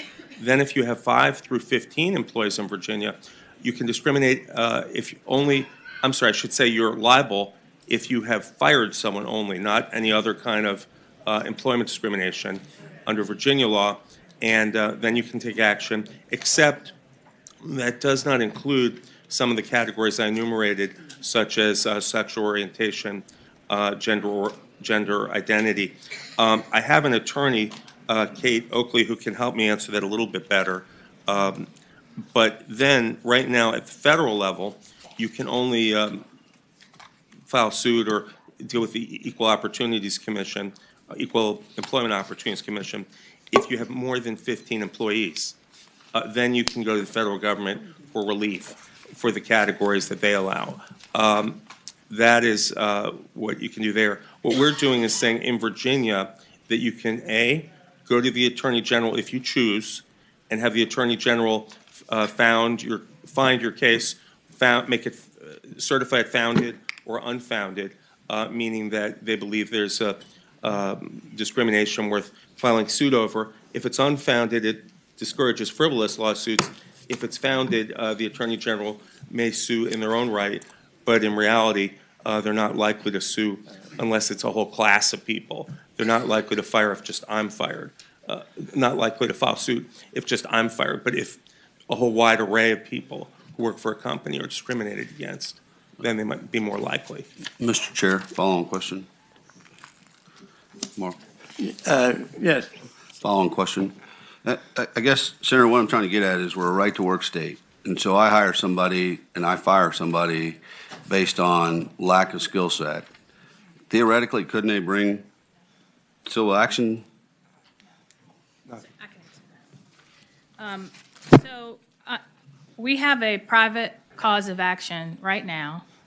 If you discriminate against any of the protected classes that currently exist, then if you're fired on that basis, race, gender, there's some other ones, pregnancy, disability, if you're fired and the employer has more than 5 employees, you have a private right of action to sue them right now. What this is doing is adding to that protected class the list of folks that Adam. I read it. Yeah. I read it. Okay. And if you want to hear further about it, Ms. Oakley can talk further about the difference between state and federal. She helped write the bill with Legislative Services. Okay. No, I'm good. Senator McClellan cleared it up for me. I just was curious about dealing with the Virginia Employment Commission and when people are trying to go on different benefits based after being fired. So, thank you. All right. Any further questions? Chairman. Yes. I'm a little confused because you got several ages and definition of ages in here. Under the employment section, is there a minimum age discrimination? No, not in underemployment, no. Okay, because it uses different Well, guidelines for each section. Yeah, under employment, no, but I believe under, is it? Okay, so I apologize. If it was because of age under employment, then it would be, you'd have to be at least 40. Okay, thank you. That's what I needed to know. Yeah. Thank you. All right. Any further questions of the patron? All right. Are there people speak in support of the bill here? I'll start first. I'm the State Legislative Director and Senior Counsel of the Human Rights Campaign. I'm also a proud Virginian, and on behalf of our 3 million members and supporters, and many of whom are Virginians like me, I commend this bill to you. Thank you. Thank you. Next. Mr. Chair, members of the committee, my name is V. Lamnick. I'm the Executive Director of Equality Virginia.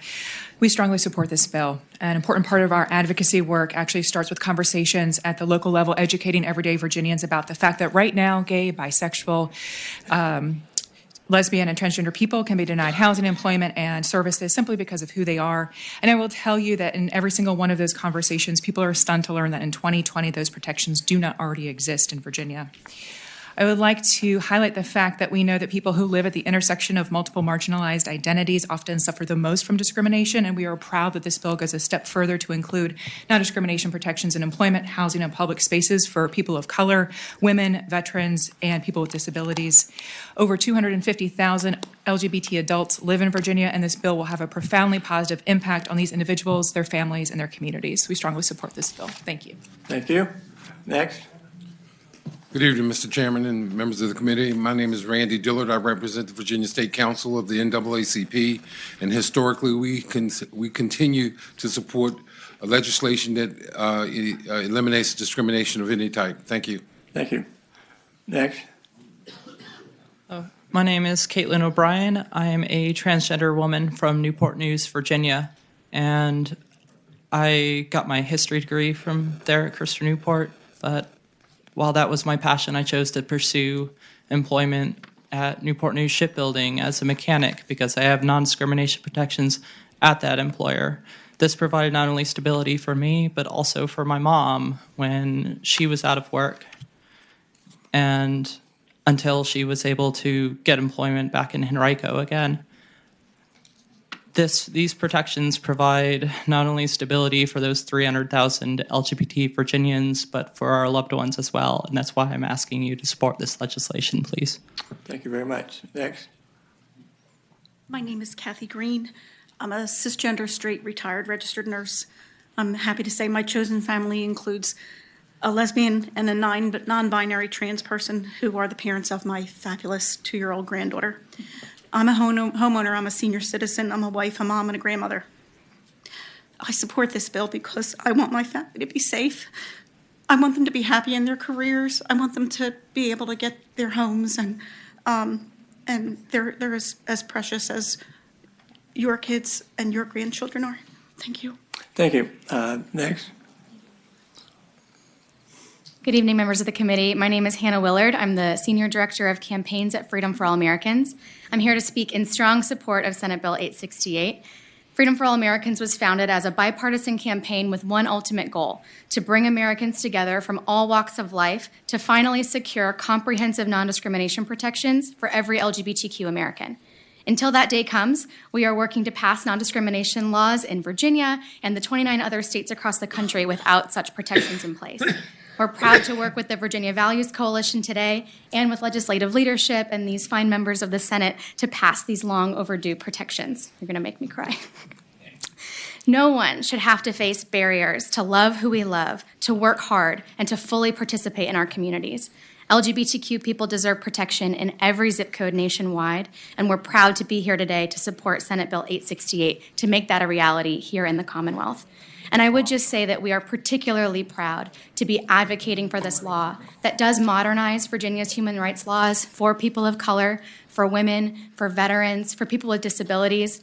This really is a watershed moment for Virginia, and y'all will be leading the South, as you so often do. And we're really grateful for the support and would urge you to pass Senate Bill 868. Thank you.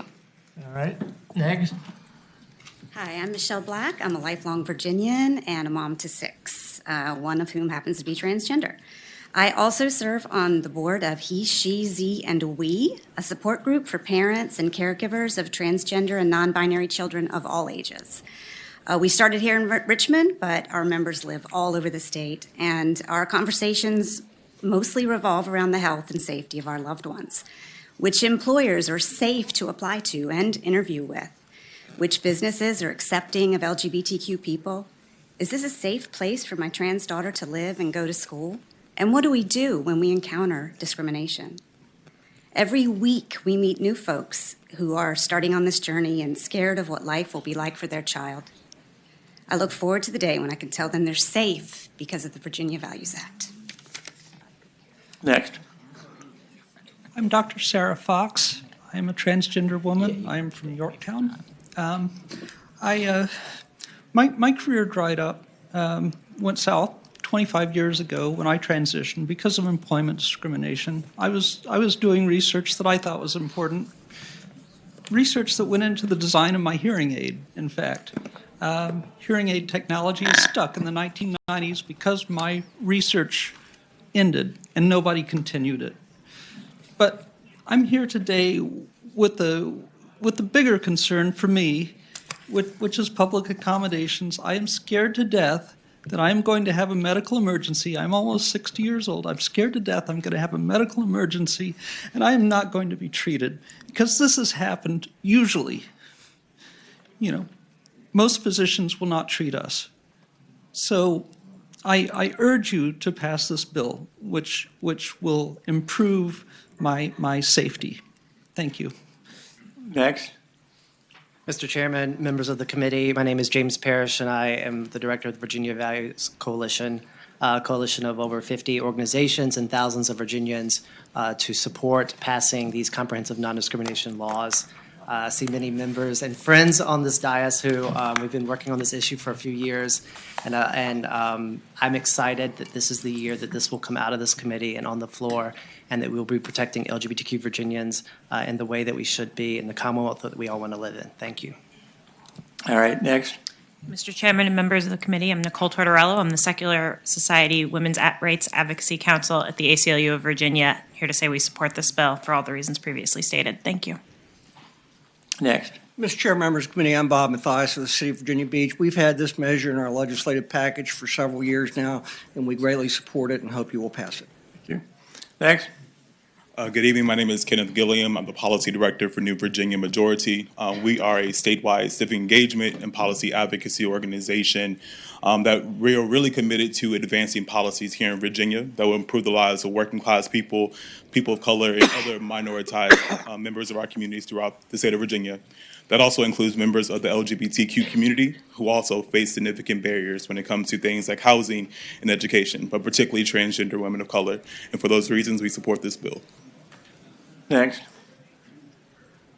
Mr. Chairman, members of the committee, my name is Bisma Ahmed with the Apartment and Office Building Association and the Virginia Apartment Management Association, and we support the bill. Thank you. Next. My name is Tiffany Vanderheid, and I'm here speaking on behalf of the Anti-Defamation League. At a time of rising hatred and bigotry across the nation and here in the Commonwealth, including against the LGBTQ community, the gap in the law must be closed. It is time to update Virginia's code to be a safe place for everyone to call home. We support this bill. Next. Good evening, Chair and Committee. I'm Megan Healy, Governor Northam's Chief Workforce Advisor. The Governor believes that no Virginian should ever be discriminated against. We support this bill. Next. Good afternoon. My name is Bill Harrison. I'm the Executive Director of Diversity Richmond. We've been asking for this for several years. The only thing we're asking is that we be treated the same way all other Virginians are, that we have protection against discrimination. When I go out and I do public speaking and I share that you can be fired from your job in the Commonwealth of Virginia because you're gay, people cannot believe it. I've had people argue with me that that cannot be the case, and it is the case. I know it, and you know what? We need to make it right. Thank you. Next. Mr. Chairman, Chip Dix on behalf of the Virginia Realtors, and we support the bill. I've also been asked, because the room is locked, that the home builders of Virginia also support the bill. Thank you. Thank you. All right. Anyone that wants to speak in opposition to the bill?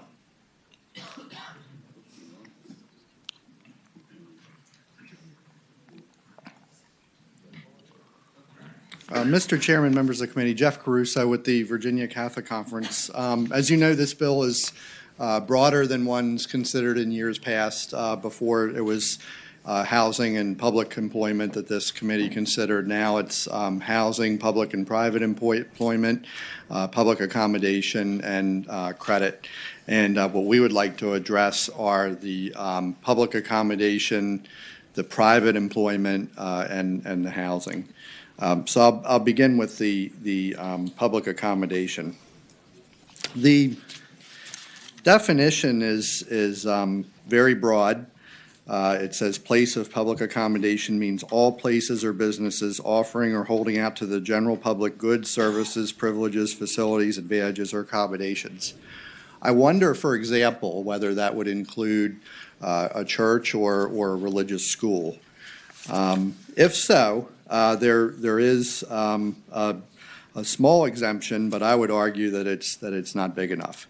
On line 162 and 163 of the substitute, it says that the provisions of this section shall not apply to a private club, a place of accommodation owned by or operated on behalf of a religious corporation, association, or society that is not in fact open to the public, or any other establishment that is not in fact open to the public. So if a church is open to the public or a school is open to the public, then there's no, as I read it, there's no ability for them to even adhere to, not only adhere to their own faith, but even to limit admission to things to people of their own religion, because religion is one of the anti-discrimination criteria in this bill. So I think there's a very serious religious liberty problem with the public accommodation piece. Secondly, with regard to private employment, so this is, I'll get right to the exemption language. The exemption language is starts on line 290, so it's 290 to 292. It says the provisions of this section shall not apply to the employment of individuals of a particular religion by a religious corporation, association, educational institution, or society to perform work associated with its activities.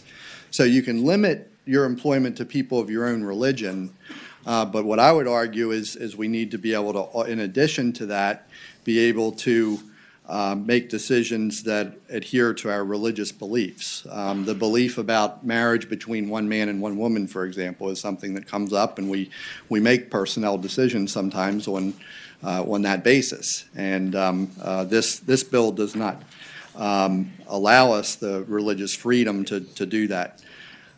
Finally, similarly with the housing exception or the housing section, same thing, and I've testified in this committee previously about that. There's something that says you can limit housing to people of your own faith. It does not say that you can limit housing based on your religious beliefs. So we had offered an amendment to this committee last year, and I know it wasn't accepted, but I just want to propose it again. We think in the employment and in the housing sections, there should be something added that says that there's nothing that would prohibit us from taking or refraining from taking any action that is calculated to promote or adhere to its bona fide religious principles. This is language that's very similar to language that's been adopted in New York and New Jersey and New Mexico and Massachusetts. So we would argue that it would be appropriate to put a provision like that in the employment and housing sections of the bill. Our Catholic charities serve nearly 100,000 people. Our services constitute tens of millions of dollars, and we think that these religious liberty protections would be very modest, but at the same time very essential to our interest and to the interest of religious liberty. Thank you. Next. Good afternoon, Mr. Chairman and members of the committee. My name is Greg Baylor, and I'm Senior Counsel in the Center for Legislative Advocacy at Alliance Defending Freedom, or ADF. ADF is an alliance-building, nonprofit legal organization that advocates for the right of all people to freely live out their faith. We are one of the most successful and respected Supreme Court advocates. We've won 10 cases since 2011. Much of our work involves defending and protecting people who are the victims of the sort of laws that you are considering right now. For example, we represented all the way to the Supreme Court Jack Phillips of Masterpiece Cake Shop. He was willing to serve everyone, regardless of who they are, even LGBT people. He had no problem with that at all. But like many creative professionals, he had a difficulty with creating certain messages. And despite that, he was prosecuted and harassed under a law similar to the one that's under consideration today. So we certainly appreciate the opportunity to share our concerns with these bills. I should also note that I'm here on behalf of the Association of Christian Schools International. They have 87 member schools here in the Commonwealth, which has over 17,000 students. Let me first talk about housing.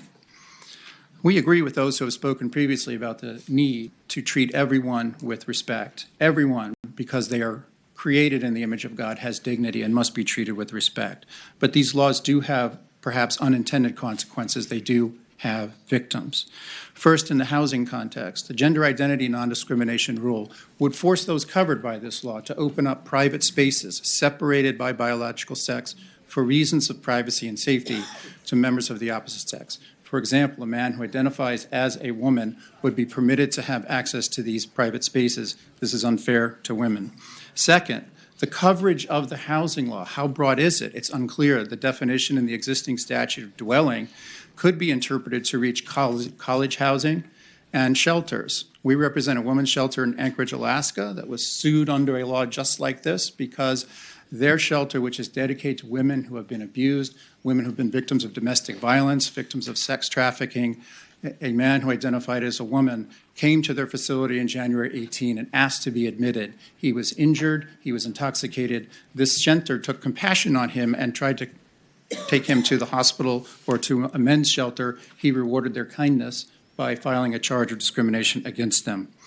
Also, as my friend from the Catholic Conference noted, the religious exemption is absolutely inadequate. Public accommodations, same concerns about privacy and safety. A business that might have, say, a retail store that has changing rooms, again, there would be concerns about privacy and safety coming out of the gender identity non-discrimination obligation. Obviously, the ban on discrimination in the public accommodations context also creates religious liberty and conscience problems. We spoke about Jack Phillips and Masterpiece Cake Shop.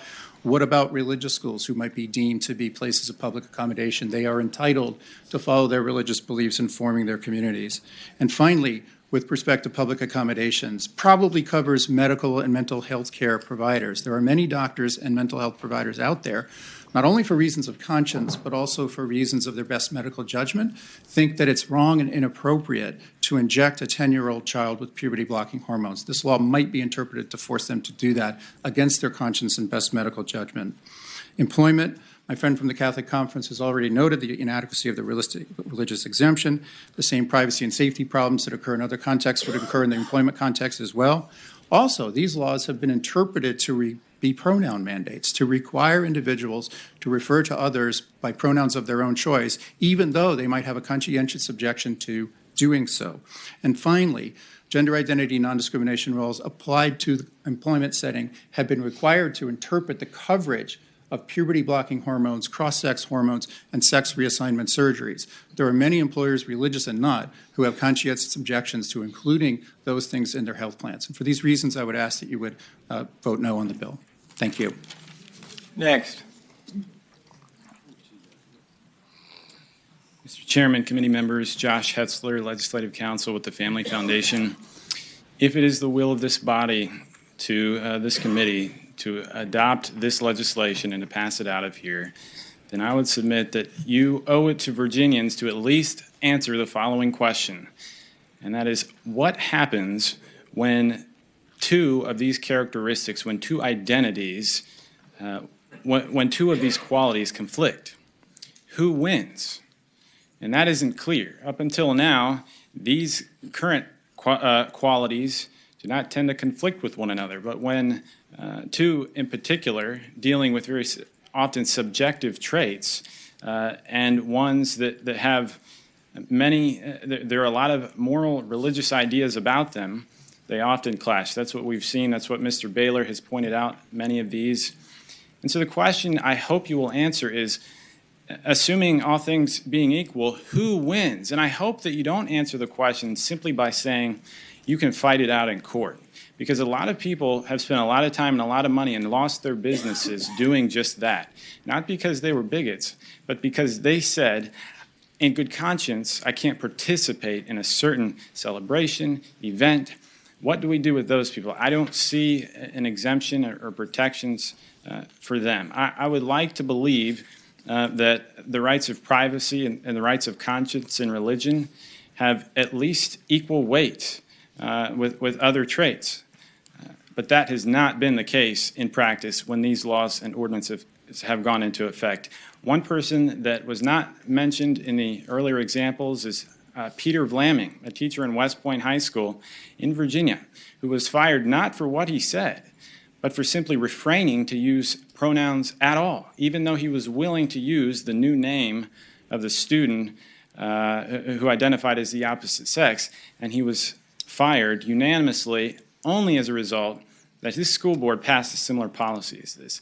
There are a lot of problems here, and I hope you will address this because it is real. And the reason why Virginia has not experienced a lot of these cases like we've seen elsewhere is because we have not seen this. And lastly, I'll just say, many of the other traits made it onto this list because we saw a history of invidious discrimination against these groups, which the economic forces, the marketplace, would not fix on its own. And we don't have that here. And so I hope you will consider all that, and I hope you will oppose this bill. Thank you. All right, anyone else that wishes to speak? All right, we operate on a motion. Is there any discussion or a motion to be made? Move your report. All right, there's a motion and a second to report the bill to the floor. Any further discussion? Any questions? All right, we'll vote on the board.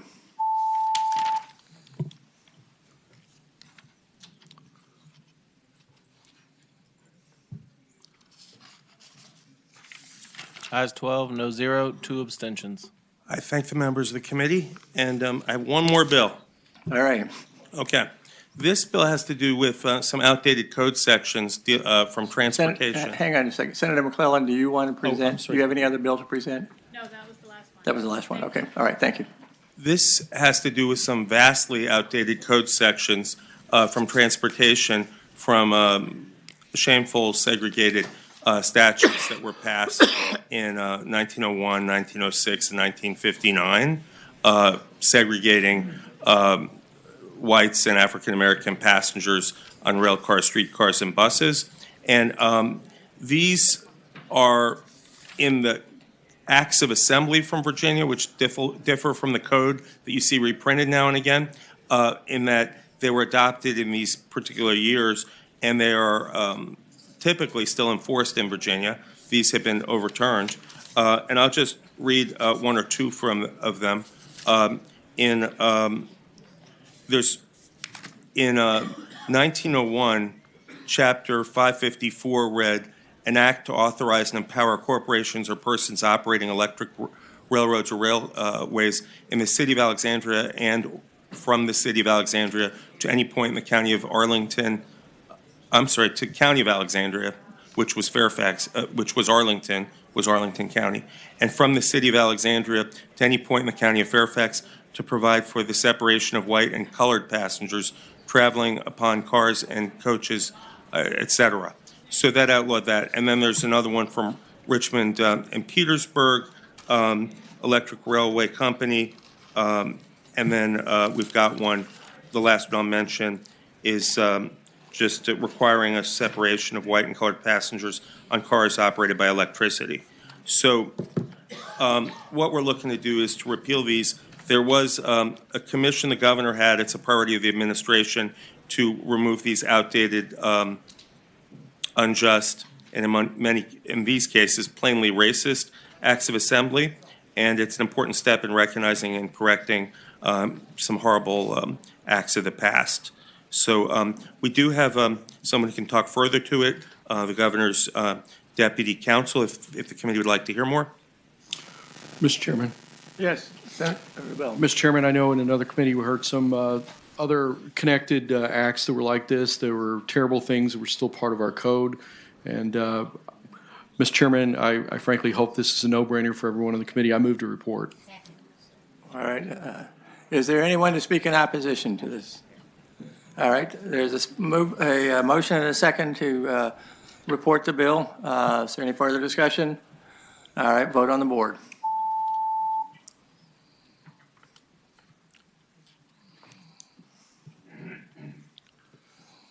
Thank the members of the committee. That's 14-0. All right. That is reported to the floor. Senator Locke, you have a very similar bill, put it that way. Actually, mine is almost 874. not quite the same, Right. but it's from the same code section where we're repealing acts of the Assembly of 1916 relating to segregated accommodations and segregation districts for residents.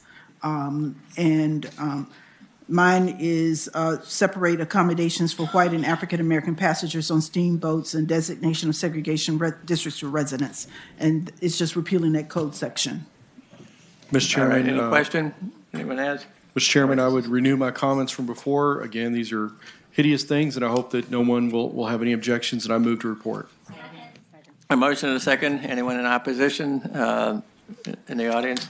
All right. Any further discussion? Okay. Vote on the board. That's 14-0. Ayes 14-0. All right. Thank you very much. Senator Peterson. You're up. Okay, which bill do you have of mine?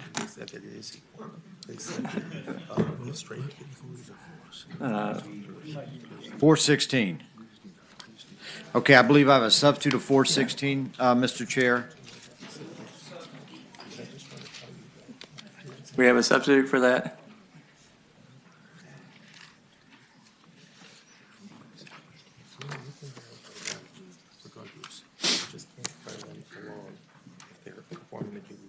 Mr. Chairman, could we laud and praise our incredible committee team that has got to be the most dominant substituted group of substitutes I've ever seen? While we have a big crowd, everybody look at these people. They do an enormous amount of work.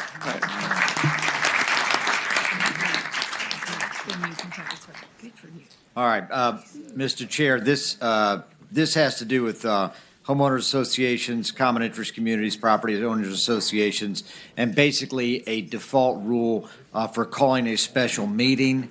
I had it, when I originally filed it, I had it in the wrong section of the code, and Ms. Trigiani pointed that out very ably, which I appreciated. So this substitute puts it in the correct section of the code, and it's at the very end of the bill. It just says, notwithstanding any provision of the bylaws stating who may call a special meeting of the members, a special meeting may be called at the request of members holding 1/10 of the votes entitled to be cast at such a meeting. There's a similar provision in the Non-Stock Corporation Act where a certain threshold of members can call a meeting of the corporation. This doesn't exactly match up with that. 10% was just a number I chose. It's less than 20. It's more than 5. But this is a constituent request, just where you do have folks that want to call a special meeting of the association. This gives them an opportunity to do that when the bylaws, frankly, do not provide that opportunity. All right. Is there a motion to adopt the substitute? All right. Is there a second? All right. All in favor of adopting the substitute, which will now be before us, please say aye. Aye. All opposed, no. All right. Any further questions? Any questions of the patron? All right. Anyone wish to speak in favor of this bill? Well, they're all out in the hallway right now. Mr. Chairman. Yes, question. Senator Bell. Yes, sir. Is this, what was the genesis? The genesis of this whole thing? One community, what was because I'm a little concerned that this could cause HOA havoc. Well, I don't think it's going to, again, this is a similar provision what you have in the Non-Stock Corporation Act. So any church, any non-stock corporation, by and large, will have there's some type of default provision where the members can call a special meeting, and that's in the code. Basically, what we have is that some of the bylaws will waive special meetings or have very strict requirements or only allow special meetings if the board permits it. This just basically establishes a rule which would, again, have a default rule for special meetings, notwithstanding the bylaws. So I don't think it's going to cause any harm. I'm sure Ms. Trigiani is going to dispute that, but it was a constituent request, and I'm bringing it forward. All right, thank you. Any further questions to the patron? All right, those in opposition? Good evening. Pia Trigiani here on behalf of Community Associations Institute. Senator Bell, Mr. Chairman, I'd like to agree with Senator Bell on the havoc that this might create, so we're opposed to the bill. Most community associations, not condominium unit owners association, but homeowners associations, are incorporated as non-stock corporations. So they are governed by the Non-Stock Corporation Act. The Non-Stock Corporation Act allows the draftsman of the Articles of Incorporation, the bylaws, the foundational documents, to specify whether or not the members can call a special meeting. This provision is new and in conflict with what the Non-Stock Corporation Act allows for non-stock corporations. What that statute says is, unless the Articles of Incorporation and bylaws don't address special meetings, then the Act applies, and 1/20th of the members can call a meeting. That's less than the 10% that the senator proposes to put in the Property Owners Association Act. It does allow, the Non-Stock Corporation Act does allow the draftsman to say that no special meetings can be called. And in the particular circumstances that we understand to have driven the question or driven the legislation, their bylaws do not allow a special meeting. There are concerns that one or two members, and the particular circumstances here are such that there has been some contention in the neighborhood. It's a very difficult set of circumstances. The volunteer leaders of the community are embattled. They are very much treated badly. In fact, in that community, there have been a number of changes in the board. It's almost impossible to keep people on the board because of the dissension in the community that's created by this. So we strongly encourage you not to adopt the bill. We do think, as Senator Bell mentioned, that this would create consternation, additional disruption, and quite frankly, more involvement by lawyers like me in the process where lawyers should be not there. So thank you very much, and I'm glad to answer any questions. All right. Next. Mr. Chairman, Nicole Brenner with Reed Smith on behalf of the Association of Community Managers. I would just agree with Ms. Trigiani's remarks. We're also concerned about the changes in this bill and would oppose the legislation as is. All right. Is there anyone else who wishes to speak? Move to PBI. All right. We have a motion. Can I at least respond? Yeah, sure. We'll give you that chance. So. Okay. And look, I see where this is going, but let me make a point. Bylaws are not foundational documents. They can actually be amended by the board. So I take issue with that. Otherwise, y'all do what you want. Thanks. All right. All right. Is there any further discussion? I got a motion to PBI. Is there a second to that motion? All right. It's been moved and seconded that the bill be passed by indefinitely. Any further discussion? Okay, we'll now vote on the boards on PBI. Well, I got one friend here. Ayes 14, noes 1. One. We've got plenty of friends. You have 15 friends and. Okay, I don't take it personally. All right. Mr. Chair, I don't know what else I have in this. Texas Hold'em. I made this presentation previously. I thought this was non-controversial, so. We'll take it up in subcommittee. I'll let Senator McPike, and then I also had one other sports gaming bill, and I've given Senator McPike instructions on that. All right, thank you. That's what I got.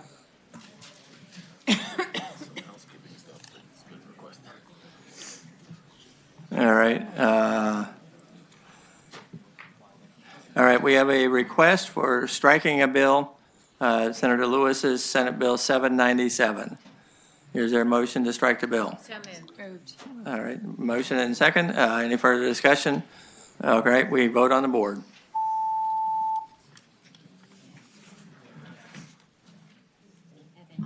Ayes 15, no zero.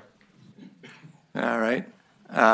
Then there are 4 bills that the patron has requested be passed by for the day. That's Senator Deeds, 1051, Senator Morrison's 915, and Senator Lewis's 321 and 777. So without objection, we will just pass those bills by for the day. Mr. Chairman, Yes. on SB 475, Yes. which is my bill, asked that we're going to work on that in the off-season, and we think we can make it better. Ask that you go ahead and PBI it. I'm sorry. What was your motion? Or what was the motion? He wants to PBI. PBI, all right. A motion to pass by indefinitely. Is there a second? Second. All right, any discussion? All in, vote on the board. Ayes 15, no zero. Ayes 15, no zero. All right, there being no other non-committee patrons here, we'll hear from Senator McPike on the gaming subcommittee, which had an extensive meeting last week. Thank you, Mr. Chairman and members of the committee. The subcommittee met January 23rd and took up the following 15 bills, which I think took a little longer than about a half an hour. Is that right for the subcommittee? Now, I appreciate this subcommittee's work. It was, 3 or 4 hours worth of hearing and working through the bills, hearing from the patrons, adopting some substitutes and amendments. And we'll work right through these and take them up. We do have some other items that we'll take from patrons as they come. The first group is Senate Bill 199, conducting of charitable gaming. It removes the restriction regarding the number of calendar days that charitable gaming may be conducted, the number of bingo sessions that may be played in any calendar year, and the number of bingo games that may be played during each session, as well as the location in which the game may be played. It is reported from this, recommended from this subcommittee of a report of 7-1. It does have a substitute in order to remove a conflict with Senate Bill 387, and I believe the clerk has that to distribute. All right. And so move the substitute. Second. All right. Any discussion on that? It's been moved and seconded. All in favor say aye. Aye. All opposed, no. We have the substitute before us. Thank you, Mr. Chairman. And with the substitute, if there's questions, I'd move to report the bill. All right. This is one that Finance wants. And re-refer to Finance. That's right. So, all right. So the motion is it's been recommended for to report the bill and re-refer to Finance. Any further discussion? All in favor say aye. We'll vote on the board.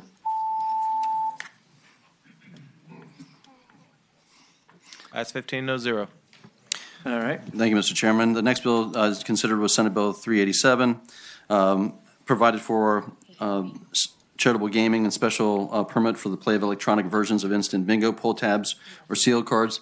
There is additionally a substitute to deal with that, as well as to do 2 things, one of which is provide the provisions we just passed in Senate Bill 199, as well as adding a clause onto the bill that should electronic games be governed and permitted in Virginia, that the bill would move forward. If it does not, this bill goes away.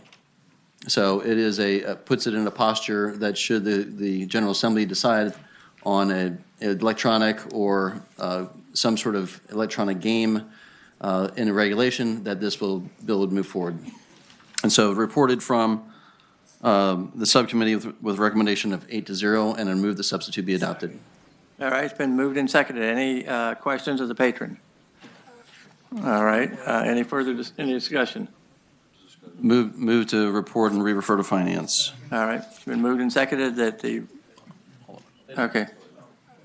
Yeah, they didn't list that one. So this one does not need to go to Finance. So. All right, there's one. So all right. Move to report. All right. Substitute motion was to move to report, and that's been seconded. Any further discussion? Okay, vote on the board. Ayes 14, no zero. Thank you, Mr. Chairman. The next bill considered was Senate Bill 751 from Senator Reeves. It did have a recommendation of a report of 8-0, dealt with regulation and the integrity of certain games. I'm going to yield to Senator Reeves for a motion. Thank you, Mr. Chairman. Mr. Chairman, I'd like to make the motion to pass by indefinitely, even though the bill did do what it's supposed to do. And I would just like to say that, one, I'd like to thank my counterpart or my colleague for his leadership on gaming. But one of the things that I know he believes in, many of us believe, that there needs to be fair and equitable across the board on this. So based on that statement, Mr. Chairman, I'm asking the PBI my bill. All right, is there a motion? So moved. All right, is there a second? All right, it's been moved and seconded that the bill be passed by indefinitely. Any discussion? Okay, vote on the board. Ayes 14, no zero. Thank you, Mr. Chairman. The next bill the subcommittee considered was Senate Bill 752 from Senator Reeves. Provides penalties within the Virginia Fraud Against Taxpayer Act, covering illegal gaming devices within the Commonwealth, assess penalties against persons found and committed any such violation, and we do have a substitute as well on that, which removes from the previous bill provisions where the Attorney General would bring such action. The Attorney General had some objections on that language. That's now corrected in the substitute, and move the substitute be adopted. Second. All right, any discussion? All right, we have a motion, properly seconded to report the bill, so. Vote on the board.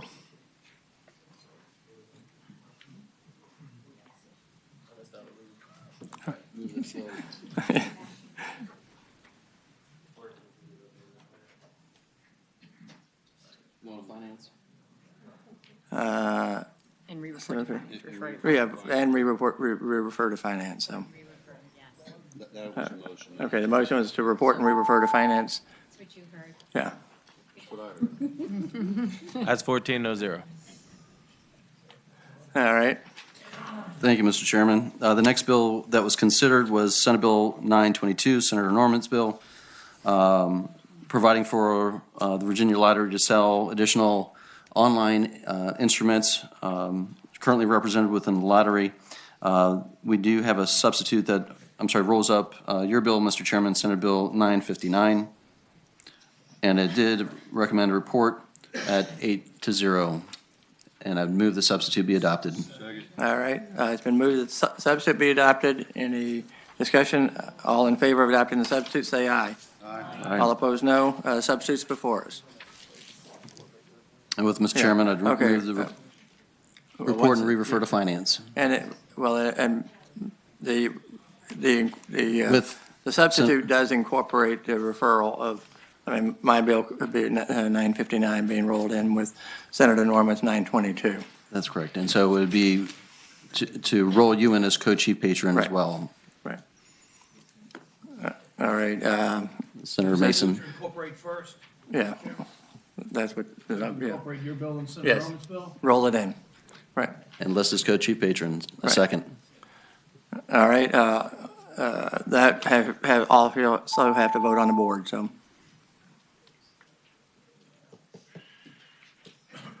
Ayes 14, no zero. Okay, that's rolled in, and we have the substitute for action now. Move the substitute. Move the substitute be reported. Is there a second? All in favor, vote on the board. Vote on the board on, Move to report and re-refer to finance. yeah, re-report, yeah, this goes to finance as well, so.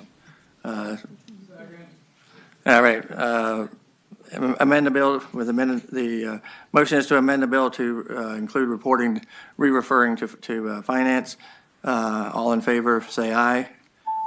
All opposed, no. Okay. And then we have the vote on the Thank you, Mr. Chairman. bill. Ayes 14, no zero.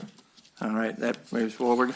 Yes. The next bill was Senate Bill 936, Senator Peterson, regarding charitable gaming and Texas Hold'em poker events. It allows certain qualified organizations to conduct Texas Hold'em poker events in conjunction with its charitable gaming and activities.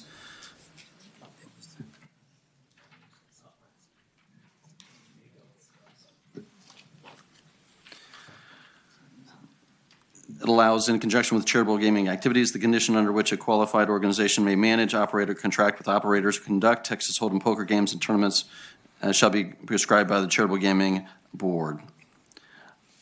That is the bill, Mr. Chairman. It recommended reporting 8-0 with one abstention, and I assume move that the bill report. All right, it's been moved and seconded that Senate Bill 936 be reported. This is another one that needs to go to be Re-refer to finance. So the motion is amended here is that to report and re-refer to finance. All right, it's been seconded. Any discussion? All right, vote on the board.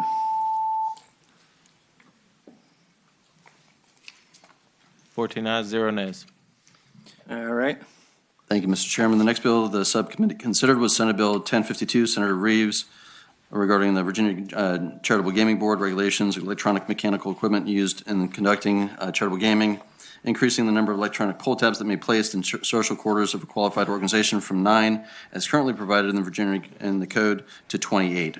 And there is a substitute to be distributed, and I so move the substitute be adopted. Second. All right, we have a motion to adopt and a second to adopt the substitute. All in favor say aye. Aye. All opposed, no. The substitute moves the language to a more appropriate section of the board's chapter, and that's what the substitute does, Mr. Chairman. All right. And with that, I move that we report and re-refer to finance. All right. Motion is to report and re-refer to finance Senate Bill 1052. Any further discussion? Okay, vote on the board. Ayes 14, no 0. All right. Thank you, Mr. Chairman. The next bill we considered, Senate Bill 1059, Senator Peterson, regarding sports betting. He has requested that we strike the bill, and I so move. All right. Motion to strike Senate Bill 1059. Any discussion? Okay, vote on the board.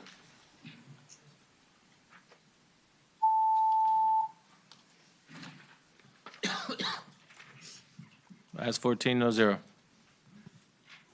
All right, that bill is stricken.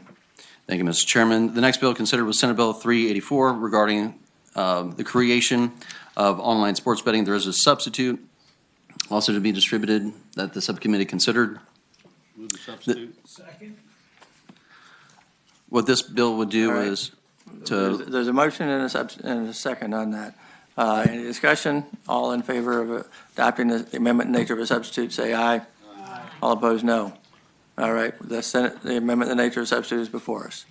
Thank you, Mr. Chairman. What this bill provides is for the online play and placement of sports bet and an online platform. It provides for 10 licenses across the state, establishes the regulatory framework under the Virginia Department of Lottery. It provides for an initial fee of $200,000 as well as renewal at $250,000 in 3 years. Provides for certain provisions of what is covered in terms of definitions allowable for sports bet and which do not. And with that, Mr. Chairman, is recommended from the subcommittee at a report of 9-0. And I'm moved to report and re-refer to finance. Actually, this one doesn't need to go to finance, so. This one doesn't need to go to finance, so. All right. The motion would be to report the bill. Mr. Chairman? Yes. As a part of Senator Peterson striking his motion, he had requested it, so I would request that this be reported and re-refer to finance. All right. Motion is to report and re-refer to finance. Is there a second? All right. Is there any further discussion? All in favor say aye. Oh, on the vote on the board, I'm sorry. Yeah. Ayes 14, no 0. Thank you, Mr. Chairman. The next series of bills that we dealt with, we had a number of bills, first off, that we took up in consideration of committee, one of which we did have a recommendation on. However, I think based on the condition, and this is dealing with a series of bills that were reviewed by the committee, we considered the discussion around electronic gaming, Senate Bills 908, 909, 960, 971, and 1063. There's a recommendation that we take up Senate Bill 971 Senator Howell, who was here earlier, and so Right. I'd move that, since that was taken by temporarily, we move back as a part of this report. There is a substitute to the bill, Mr. Chairman. Substitute for 971.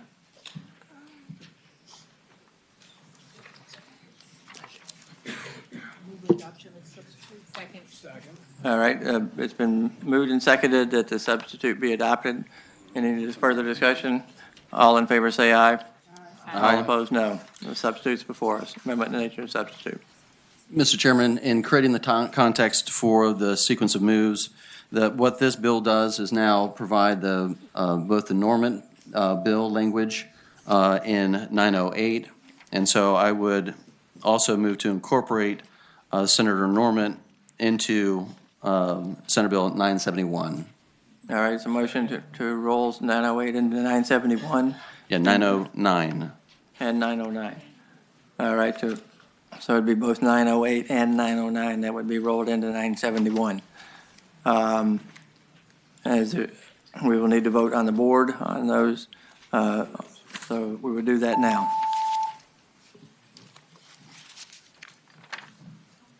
Ayes 14, no zero.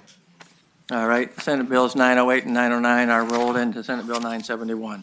So it's Senator Howell's 971 that's before us. So. Thank you, Mr. Chairman. The Bill 971 now is in a posture that would provide the regulatory framework and to actually ban some of the gaming devices as provided and conceived and debated by our subcommittee. There was much deliberation over several hours from the subcommittee through Senate Bill 960, 1063, as well as the 909 structures. During that discussion, we afforded parties to come back to the subcommittee with different ideas, amendments, and substitutes to deal with the various conflicts that were before the committee. Those various considerations were not resolved. We had some follow-up discussions this weekend based on those considerations and unresolved issues, and have come to the conclusion that the overall skill versus non-skill is unresolvable based on the number of conflicts that have been presented to the committee, and therefore it is a recommendation that we report Senate Bill 971 as amended and re-refer to finance. All right, it's been moved and seconded that Senate Bill 971 is amended, be reported and re-referred to finance. Is there any further discussion? All right, we will vote on the board.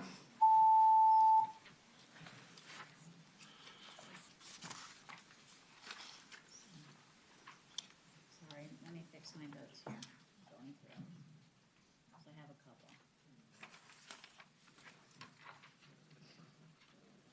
All set? Okay. Ayes 13, noes 1. All right, ayes 13, noes 1. The bill is reported and re-referred to finance. Thank you, Mr. Chairman. The next bill I will take up is Senate Bill 1063, and I'm going to move to strike. That's my bill that also had a framework considering essentially slot machines move forward to the body, and so I moved that the bill be stricken. All right, there's a motion to strike and a second to strike Senate Bill 1063. Any discussion on that motion? All right, vote on the board.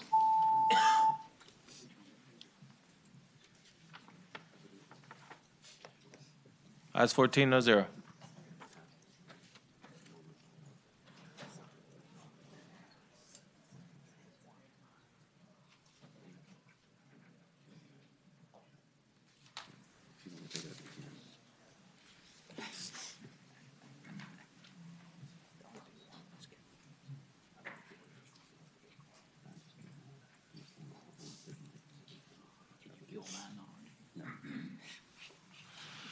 Sorry for the delay, Mr. Chairman. We were Right. discussing the status of Senator Ruff's Senate Bill 960, and certainly offer this provided a regulatory framework.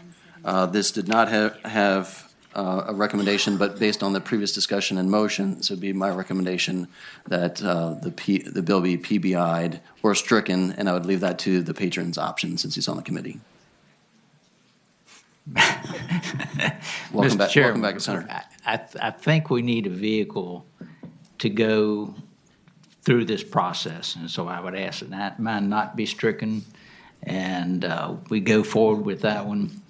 If Senate Finance wants to kill it, they can kill it. I'm very uncomfortable sending a bill banning them completely to Finance and then expecting Finance to bring them back into life. All right, the motion is to PBI. Is there a second or is there a substitute motion? Substitute motion to recommend and to re-refer to Senate Finance. Second. Mr. Chairman, point of order, PBI precedes any other motion. And respectfully, I think it is the feel of the subcommittee that the policy posture from this committee is one of which, at this point in time, would be to ban the machines at this juncture based on the information before the subcommittee. Mr. Chairman? Yes. I would say that a substitute motion always supersedes the original motion. Mr. Chairman. Any clarification from the clerk? Point of order, PBI by the rules precedes any other.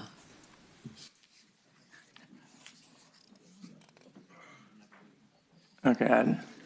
All right. Which one goes quicker? All right. Well, okay, the substitute, let's take up the substitute motion then. It's not clear as to the parliamentary issue here. The substitute motion is to report and re-refer to Finance for their consideration. Senate Bill 960. Is there further discussion? All right, vote on the board on that motion then.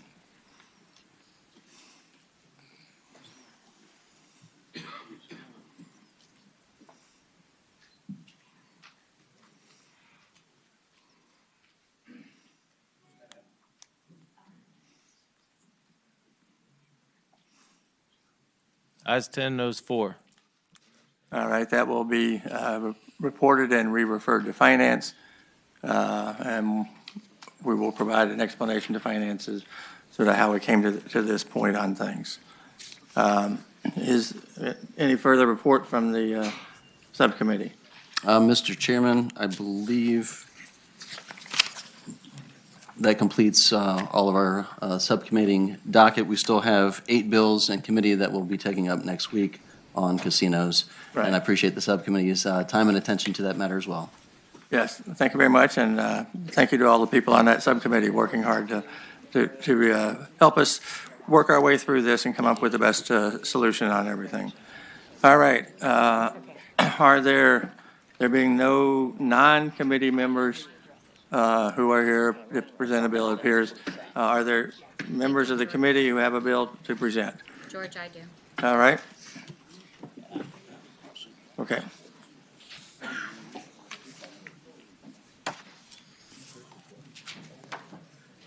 Senator Donovan. Thank you, Mr. Chairman. I have before you Senate Bill 1070. Right. And, Mr. Chairman, I'm here to tell you that Virginia is a state that loves her pets. And, and so much that they would like to go on to their reward buried together in many cases with their pets. And so this is a small change in the code that basically allows cremated pets to be buried with owners without changing the restrictions on cemeteries and the cemetery's control over separating those burial sites from other sites. But it is it's an emotional issue, Mr. Chairman, and I think that it is one that most of the funeral homes that I spoke with said that this is something that could be worked out, and we just need to change the code so that people aren't breaking the law. That's the bill, Mr. Chairman. All right. Any questions of the patron? Anyone here to speak in support of the bill? Anyone here to speak in opposition? All right. Motion to report, is there a second? All right. Any further discussion? Vote on the board.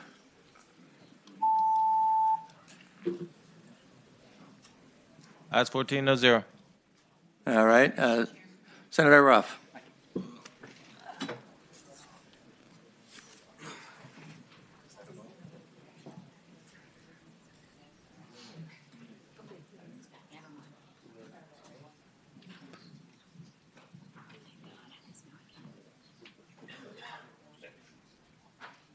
Chairman, Senate Bill 1055. As most of you know, I've been focused on economic development and job creations over the last few years. This bill would require that the Department of Historic Resources coordinate with federal agencies in a timely manner under Sections 106 consultation process. In reviewing the language, it will help provide certainty of schedule for economic development and other projects that must go through that process. This is a pro-business bill. We compete for jobs with North Carolina, South Carolina, and Georgia. All three of those states have in their process that they will work through their historic preservation offices to coordinate their efforts for economic development. What this bill does is simply set some time frames in so we don't delay things unnecessarily. And I'm sure there's going to be opposition from the department, so you might as well hear it. All right, is there any questions of the patron? The committee. All right, those in favor of the bill? Mr. Chairman, members of the committee, Phil Abraham, representing the Virginia Association for Commercial Real Estate. I've also been asked by Andrew Clark of the Home Builders to indicate their support for the bill as well. They weren't able to get in the room. We do support this legislation. There is similar language right now in the code for DEQ in the processing of general wetlands permits. We feel with the budget amendment that this is an appropriate timeline for the department, and we've been concerned about delays in processing. We understand their manpower concerns, but we think these are reasonable provisions, and we do strongly support them. Thank you. Anyone else wish to speak in favor? Anyone with concerns? Yes, Chairman Barker, committee members, I'm Julie Langen with the Department of Historic Resources. This bill concerns two of our programs. The first of them is the consultation that we conduct with federal agencies under federal regulation that is commonly referred to as Section 106.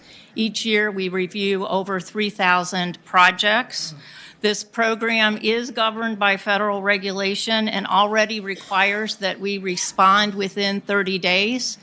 These are the same regulations that my counterparts in the states mentioned by the senator also follow.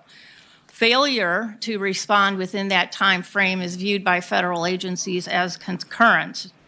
The problem I have with the bill is that it requires DHR to respond in less than 30 days when requested by the federal agency. We already do that when possible, and we always expedite our reviews when requested if we're able to do so. However, we're a very small agency with a limited staff. There is no way that we can control or anticipate the number or the complexity of projects being submitted by federal agencies. Therefore, it would not always be possible for us to comply with a request for expedited review. Secondly, regardless of what the state requirements may be, the federal regulations would continue to take precedence and determine the process to be followed by federal agencies. The second program that this bill addresses is our burial permit program. This is a voluntary program, and it's an alternative that people choose to pursue voluntarily instead of petitioning a circuit court. What distinguishes the permit program from a circuit court order is that the work must be conducted by a qualified archaeologist, so this is the preferred option for prehistoric and historic burials.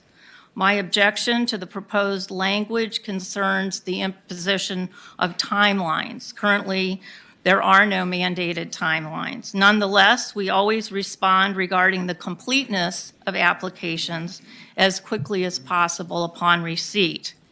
Disinterment of human remains is a sensitive and sometimes controversial matter. Public consultation and the identification and consultation with descendant communities is essential, and this would include Native tribes, both state and federally recognized. When the remains are Native American, it is imperative that we consult, and it often takes time for tribes to even determine who should take precedence. In addition, treatment plans must be developed and approved that address the methodology for the removal, the possible study of the remains, and the reinterment. These important steps in the permit process cannot always be accomplished within the proposed timeframes of this bill. For these reasons, I must strongly oppose the bill. Senator Reeves. Ma'am, would you stay there for a second? Yes. You stated right now you all don't work on any timelines? We do for Section 106, the federal process. We do not for the burial permit. And what is the timeline for 106, and why can't we do something for the burial process? The timeline for 106 is that we must respond within 30 days to the federal agency that has asked for our opinion. If we fail to respond, then it's construed as concurrence with the federal agency's findings. As far as the burial permit is concerned, it's a very complex situation. We have one person in our office who administers that program. Sometimes there are no pending permits. Sometimes there are a number of them. They tend to be fairly complicated with many differences of opinion, and it just takes time to work that through. Mr. Chair. Senator Reeves. Ma'am, I'm just trying to understand where the senator is carrying the bills from, and coming from the business side of it. Folks are carrying construction loans, they're doing all these things out, and this could drag out for months, could it not? It depends on the complexity of the project. If we're talking about Section 106, I don't think that anything that the department might do that would be any faster than we're already doing it would result in faster action by the federal agency. And if you think about Corps permits, we often respond in less than 30 days. And people tend not to get their Corps permits any more quickly than if we took the full 30 days. That's just the reality.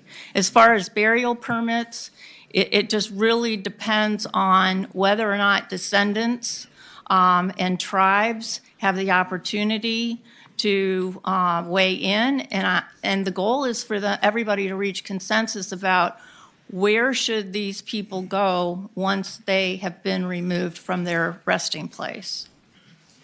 Thank you, Mr. Chairman. Are there further questions of the patron or the woman from the Historic Preservation Officer?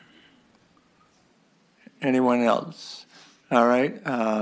Senator Ruff. Mr. Chairman, I would just like to end it the way I started in site selection communities.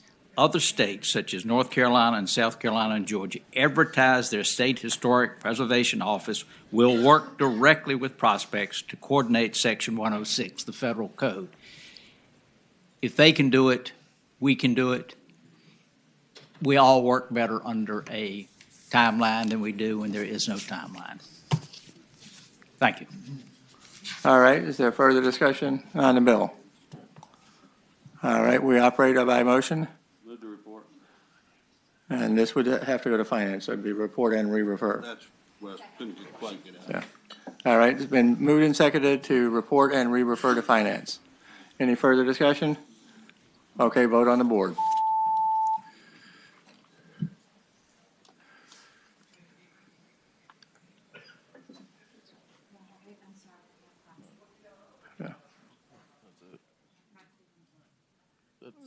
You gave somebody your proxy. No. I think that's no.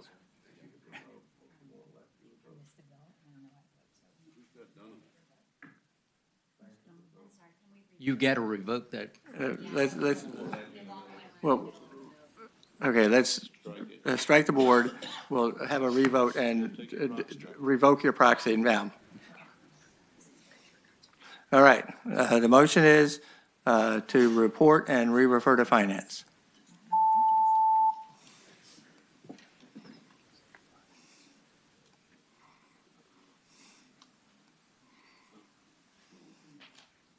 Ayes 4, noes 9. Ayes 4, noes 9. All right. All right. Any other bills that members of the committee have? Mr. Chair, I have a bill. Certainly. Senator Hashmi.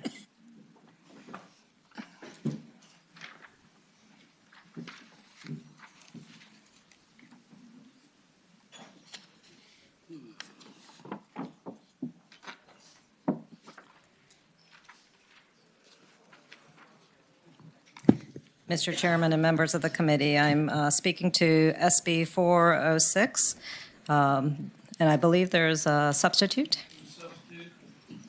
All right, SB 406. Motion is made to adopt the substitute. Is there a second? Thank you. All right, any discussion? All in favor of adopting the substitute, say aye. Aye. All opposed, no. The substitute is before us. So SB 406 seeks to create a basic environmental justice framework for the Commonwealth, and it requires that the governor's secretariats create agency-specific environmental justice strategies and require that state agencies incorporate environmental justice into their regulations and into their policies.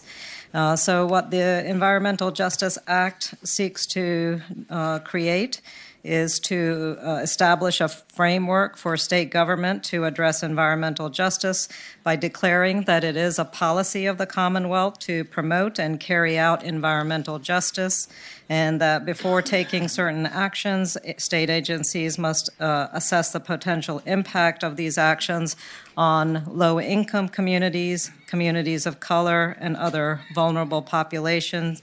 It also authorizes state agencies to amend proposed regulations and policies and other actions that reduce or eliminate disproportionate impacts to these communities. And it requires that each state agency develop an agency-specific policy to promote environmental justice and adopt regulations that will implement their environmental justice policy and create an interagency working group to coordinate the implementation of the Commonwealth's justice policy. All right, are there questions of the patron? All right, is there anyone to speak here to speak in favor of the bill?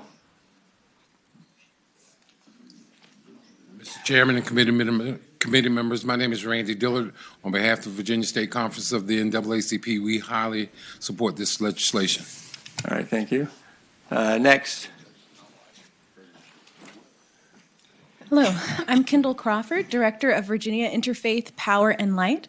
We have connections to over 700 congregations all across the state, including over 1,000 clergy. We very much support this bill and believe in a Commonwealth that we care for our neighbors and make sure that everyone has clean air and clean water. Next. Good afternoon. My name is Steve Fishbach. I'm with the Virginia Poverty Law Center. Our office played a role in drafting this bill. We worked closely with the Attorney General as well, and we're here to support the bill. One thing I would add is that this bill is in part prompted by a recent court decision involving the Union Hill community, where the Fourth Circuit chided the Commonwealth for viewing environmental justice as a checkbox, and this legislation would advance Virginia from not being just a checkbox jurisdiction, but a checkpoint jurisdiction, where environmental justice becomes a checkpoint where everything is screened through and evaluated, and the bill doesn't say how it has to be done or mandate certain outcomes. It just requires that it be done somehow, and we would ask that you would support our bill. Thank you very much. Next. Good evening. My name is Peter Anderson. I work for the nonprofit organization Appalachian Voices. Our mission involves a just transition from a fossil fuel-based economy to a clean energy economy, so we don't want folks being left behind. So in terms of distribution and fairness of both the burdens and benefits of natural resource development, I think Senator Hashmi's bill represents a significant step forward in environmental justice policy in the Commonwealth. We support the bill. Thank you. Anyone speaking anyone in opposition to this? All right, anything further you wish to say, Senator Hashmi? I would just ask that the committee support the bill. All right. Any discussion on the committee? Is there a motion? A motion and a second is made to report the bill. Any further discussion? Okay, vote on the board.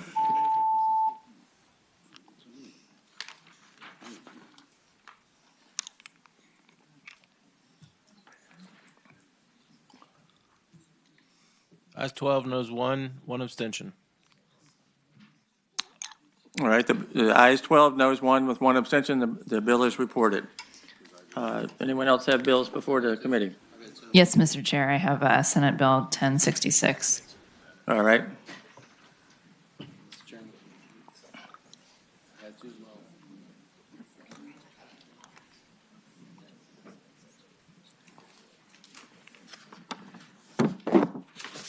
Mr. Chair, members of the committee, I would like to present Senate Bill 1066, which is relatively simple. It just updates an very outdated issue with marriage records, divorce, and annulment reports. It eliminates the requirement that the race of married parties be included in marriage records, divorce reports, and annulment reports filed with the state registrar.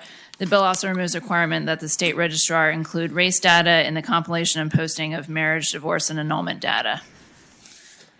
And I respectfully request that you pass the bill. Okay. All right, this is 1066. Any questions of the patron? Is there anyone to speak in favor of the bill? Anyone wish to speak in opposition to the bill or have expressed concerns? All right, the bill's before the committee here. Is there any further discussion? Second. All right, motion to report, a second to that. Any further discussion? All right, let's vote on the board.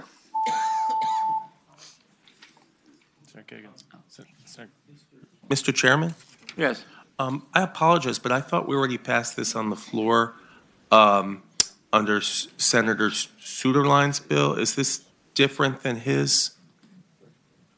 I believe it's different. I'd have With to- the annulment, he told me that I rolled into his, and I thought it might had merit. Is yours only divorce and annulment? It's marriage, divorce, and annulment. Well, I guess there's no harm. I mean, if the bill's the same and it goes to the floor, it doesn't hurt anything. I mean, enrolling or Two whatever. is better than one. Well, we'll check that out. We'll but, check. Thank you. Thank you. Thank you. The bill is reported 14 yeas and no opposition. There. All right, Senator McPake.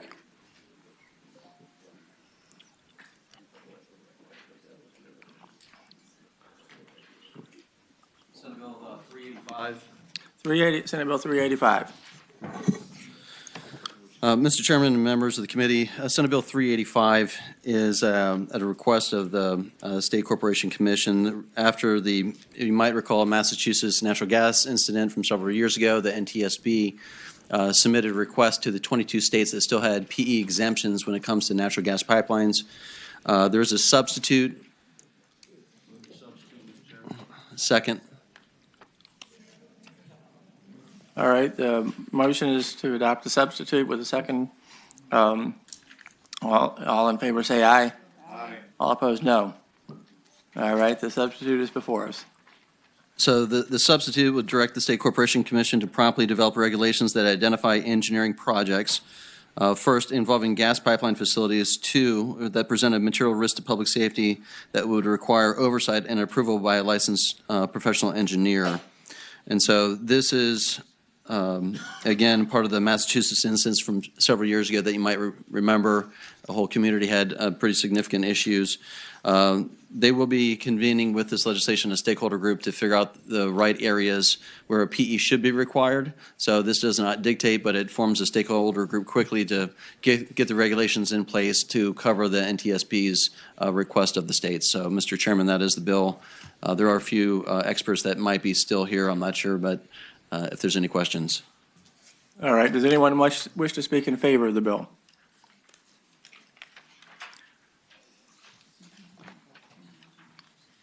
Good afternoon, Mr. Chairman, members of the committee. Susan Larson from Columbia Gas of Virginia. And we'd just like to thank the senator for bringing this bill forward and for allowing us the opportunity to work with staff on the substitute. We support the substitute. It's an important issue, and having the state group process will allow us to address the issue in depth.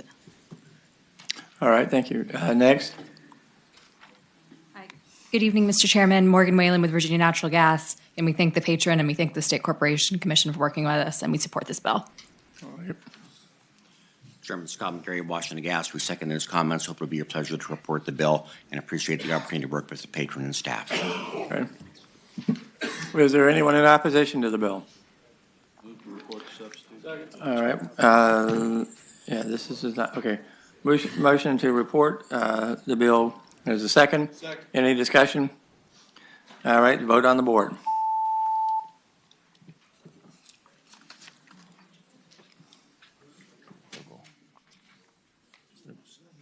Vogel proxy.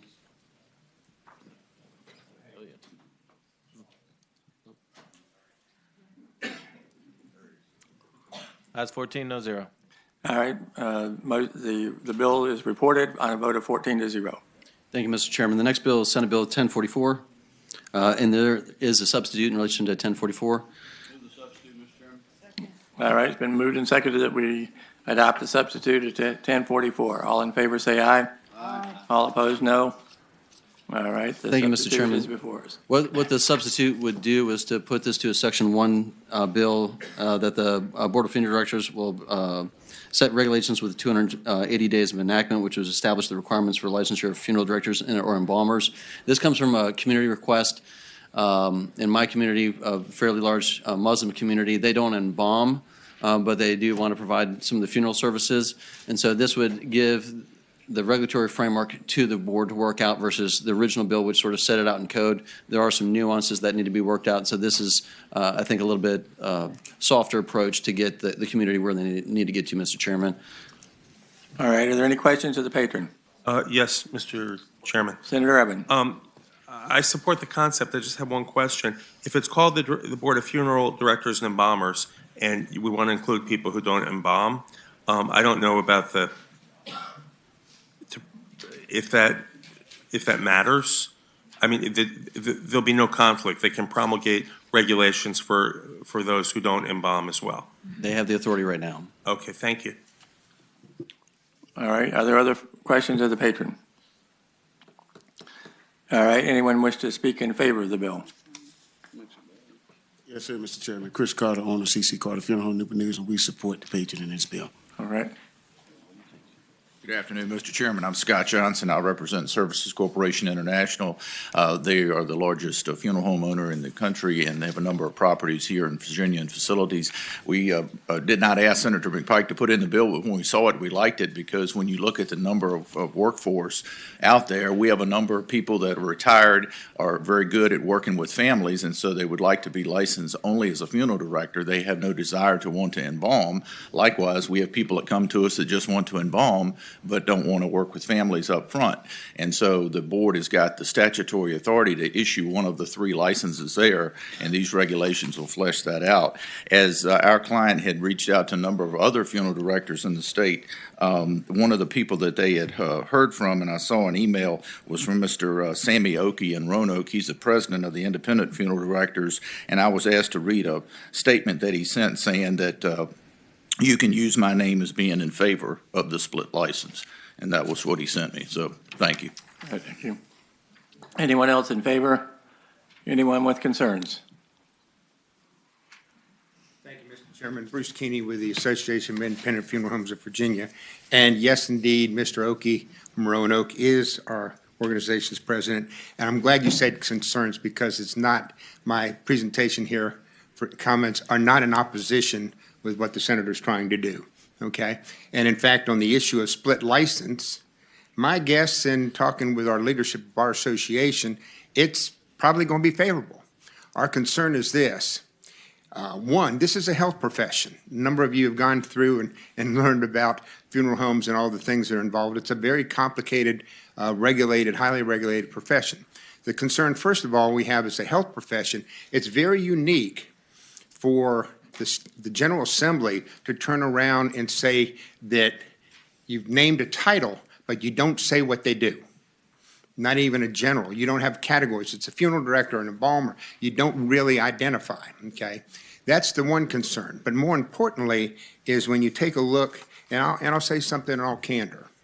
We're very concerned with how, in all good intentions, when we talked to the senator, this was a very honorable, justified approach to deal with a faith and dealing with the problem and taking care of the remains of the congregation. We fully support addressing that. What we are very concerned is the question of integrity, because all of a sudden it got pushed by a corporation with chains from out of state that has some questionable business practices in Virginia, including a situation, some of you may not realize this, but every funeral home in Virginia now has to have refrigeration and/or embalming with a certain number of hours, because the same people that are quickly pushing this were the ones that were collecting remains of our veterans waiting a burial in Arlington, and the Washington Post discovered that they were storing them stacked on top of each other with no refrigeration. And I won't get into the gruesome details. Additionally, we have on the Board of Funeral Directors the government affairs representative of former funeral director. So we have an appearance of concern and conflict. We believe it's long overdue to do this. But let me point out to you real quickly, you've got an issue of how to deal with vital records, medical examiners, law enforcement, the sheriffs particularly, EPA, DEQ, infectious disease, the absence of a national board that covers all this, so we're going to competency. And just as important, this profession relies on your community colleges, particularly in Virginia. Last time we addressed this, they had questions about accreditation, competency exams. They're not set up to do this. All we are suggesting is don't throw this away. It is time to deal with this. But what we would suggest is have an independent, unbiased body, which is available. Some of you on the education and health profession are aware of this. The Department of Health Professions has a board of health professions that gathers people together. They have the research staff, and they, in fact, can gather all the information and come up with a recommendation, include all of these things. That's what we would recommend and encourage that, if you will, that however you do it, a substitute with a title. We do believe, even putting a date on it, November 1, the results are in. Accomplish the same goal, but we'll do it right. You know, we noticed and I have no idea what her position is. Vital Records was here, but she's unfortunately not been able to, have no idea, but she's been heavily involved with this. Death certificates, unclaimed remains, medical exam, all of this is wrapped up, and who does what is going to be critical. So we don't oppose what you're trying to do. Our concern is that as a health profession, the proper course, as we've done with other changes in health professions, is to have the Board of Health Professions instructed. Can they set up? They've done 2 or 3 this year already, and that would be our request. We are, and Mr. Oki will tell you that our instructions are that unless this legislation identifies the scope of practice for each identified, we highly recommend, we would oppose this. But we do not oppose this and do not oppose a study, a proper study. This is not a study. It's a mandate to move forward and do it, not dealing with the parameters. That's why we would request that you have the Board of Health Professions address this with a time certain for completion and reporting back. Thank you. Thank you. Senator, anybody else with concern or in opposition? Senator McPike. Thank you, Mr. Chairman. Maybe I can follow up with a couple of things that were said that are frankly pretty incredible from the previous speaker. And I normally don't take enough umbrage to certain things, but the previous speaker makes it sound like this isn't done anywhere, and we're inventing the universe in Virginia. It's simply not true.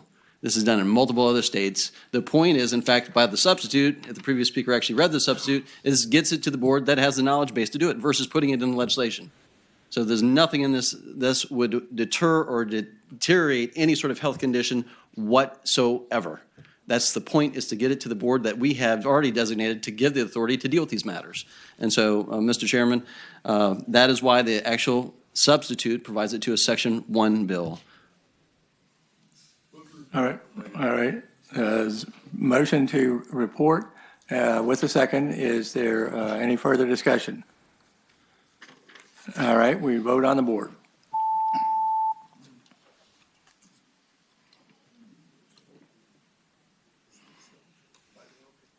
Ayes 13, no zero, one abstention. All right, ayes 13, no zero, one abstention. Do any other members of the committee have a bill to report? Is there any further business to come before the committee? All right, we are adjourned. Oh, wait, okay. Wait. What? Is there any further business come before the committee?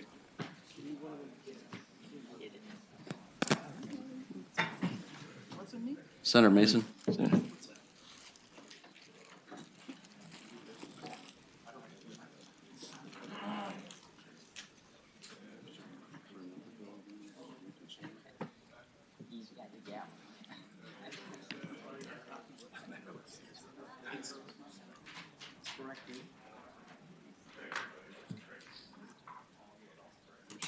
If you lose a quorum. Yeah, Does that mean it's over? if they don't have the.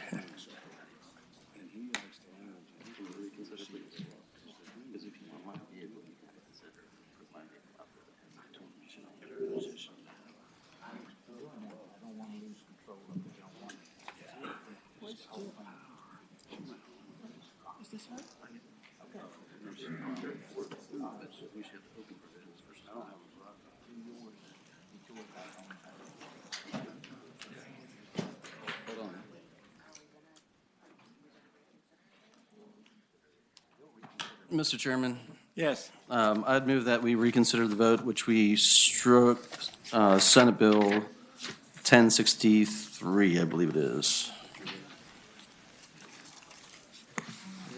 The vote by which we struck 1063? That is correct. All right.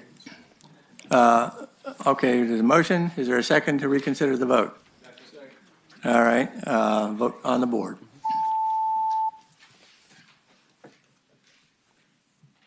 Ayes 14, no zero. All right. Thank you, Mr. Chairman. I believe, I'm not sure if we had adopted the substitute prior to striking. We did. So I'd move the substitute. All right, motion to move the substitute. Is there a second? Second. All right.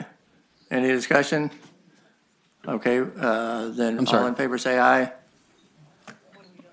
Does adopting the substitute for 1063? All opposed, no. All right, the substitute's before us. Mr. Chairman, I move that we report and re-refer to finance. Second. All right. Yeah, that's one of the ones that finance wants. So the motion is to report and re-refer to finance. Is there a second to the motion? Second. All right, any further discussion? All in favor? Okay, vote on the board.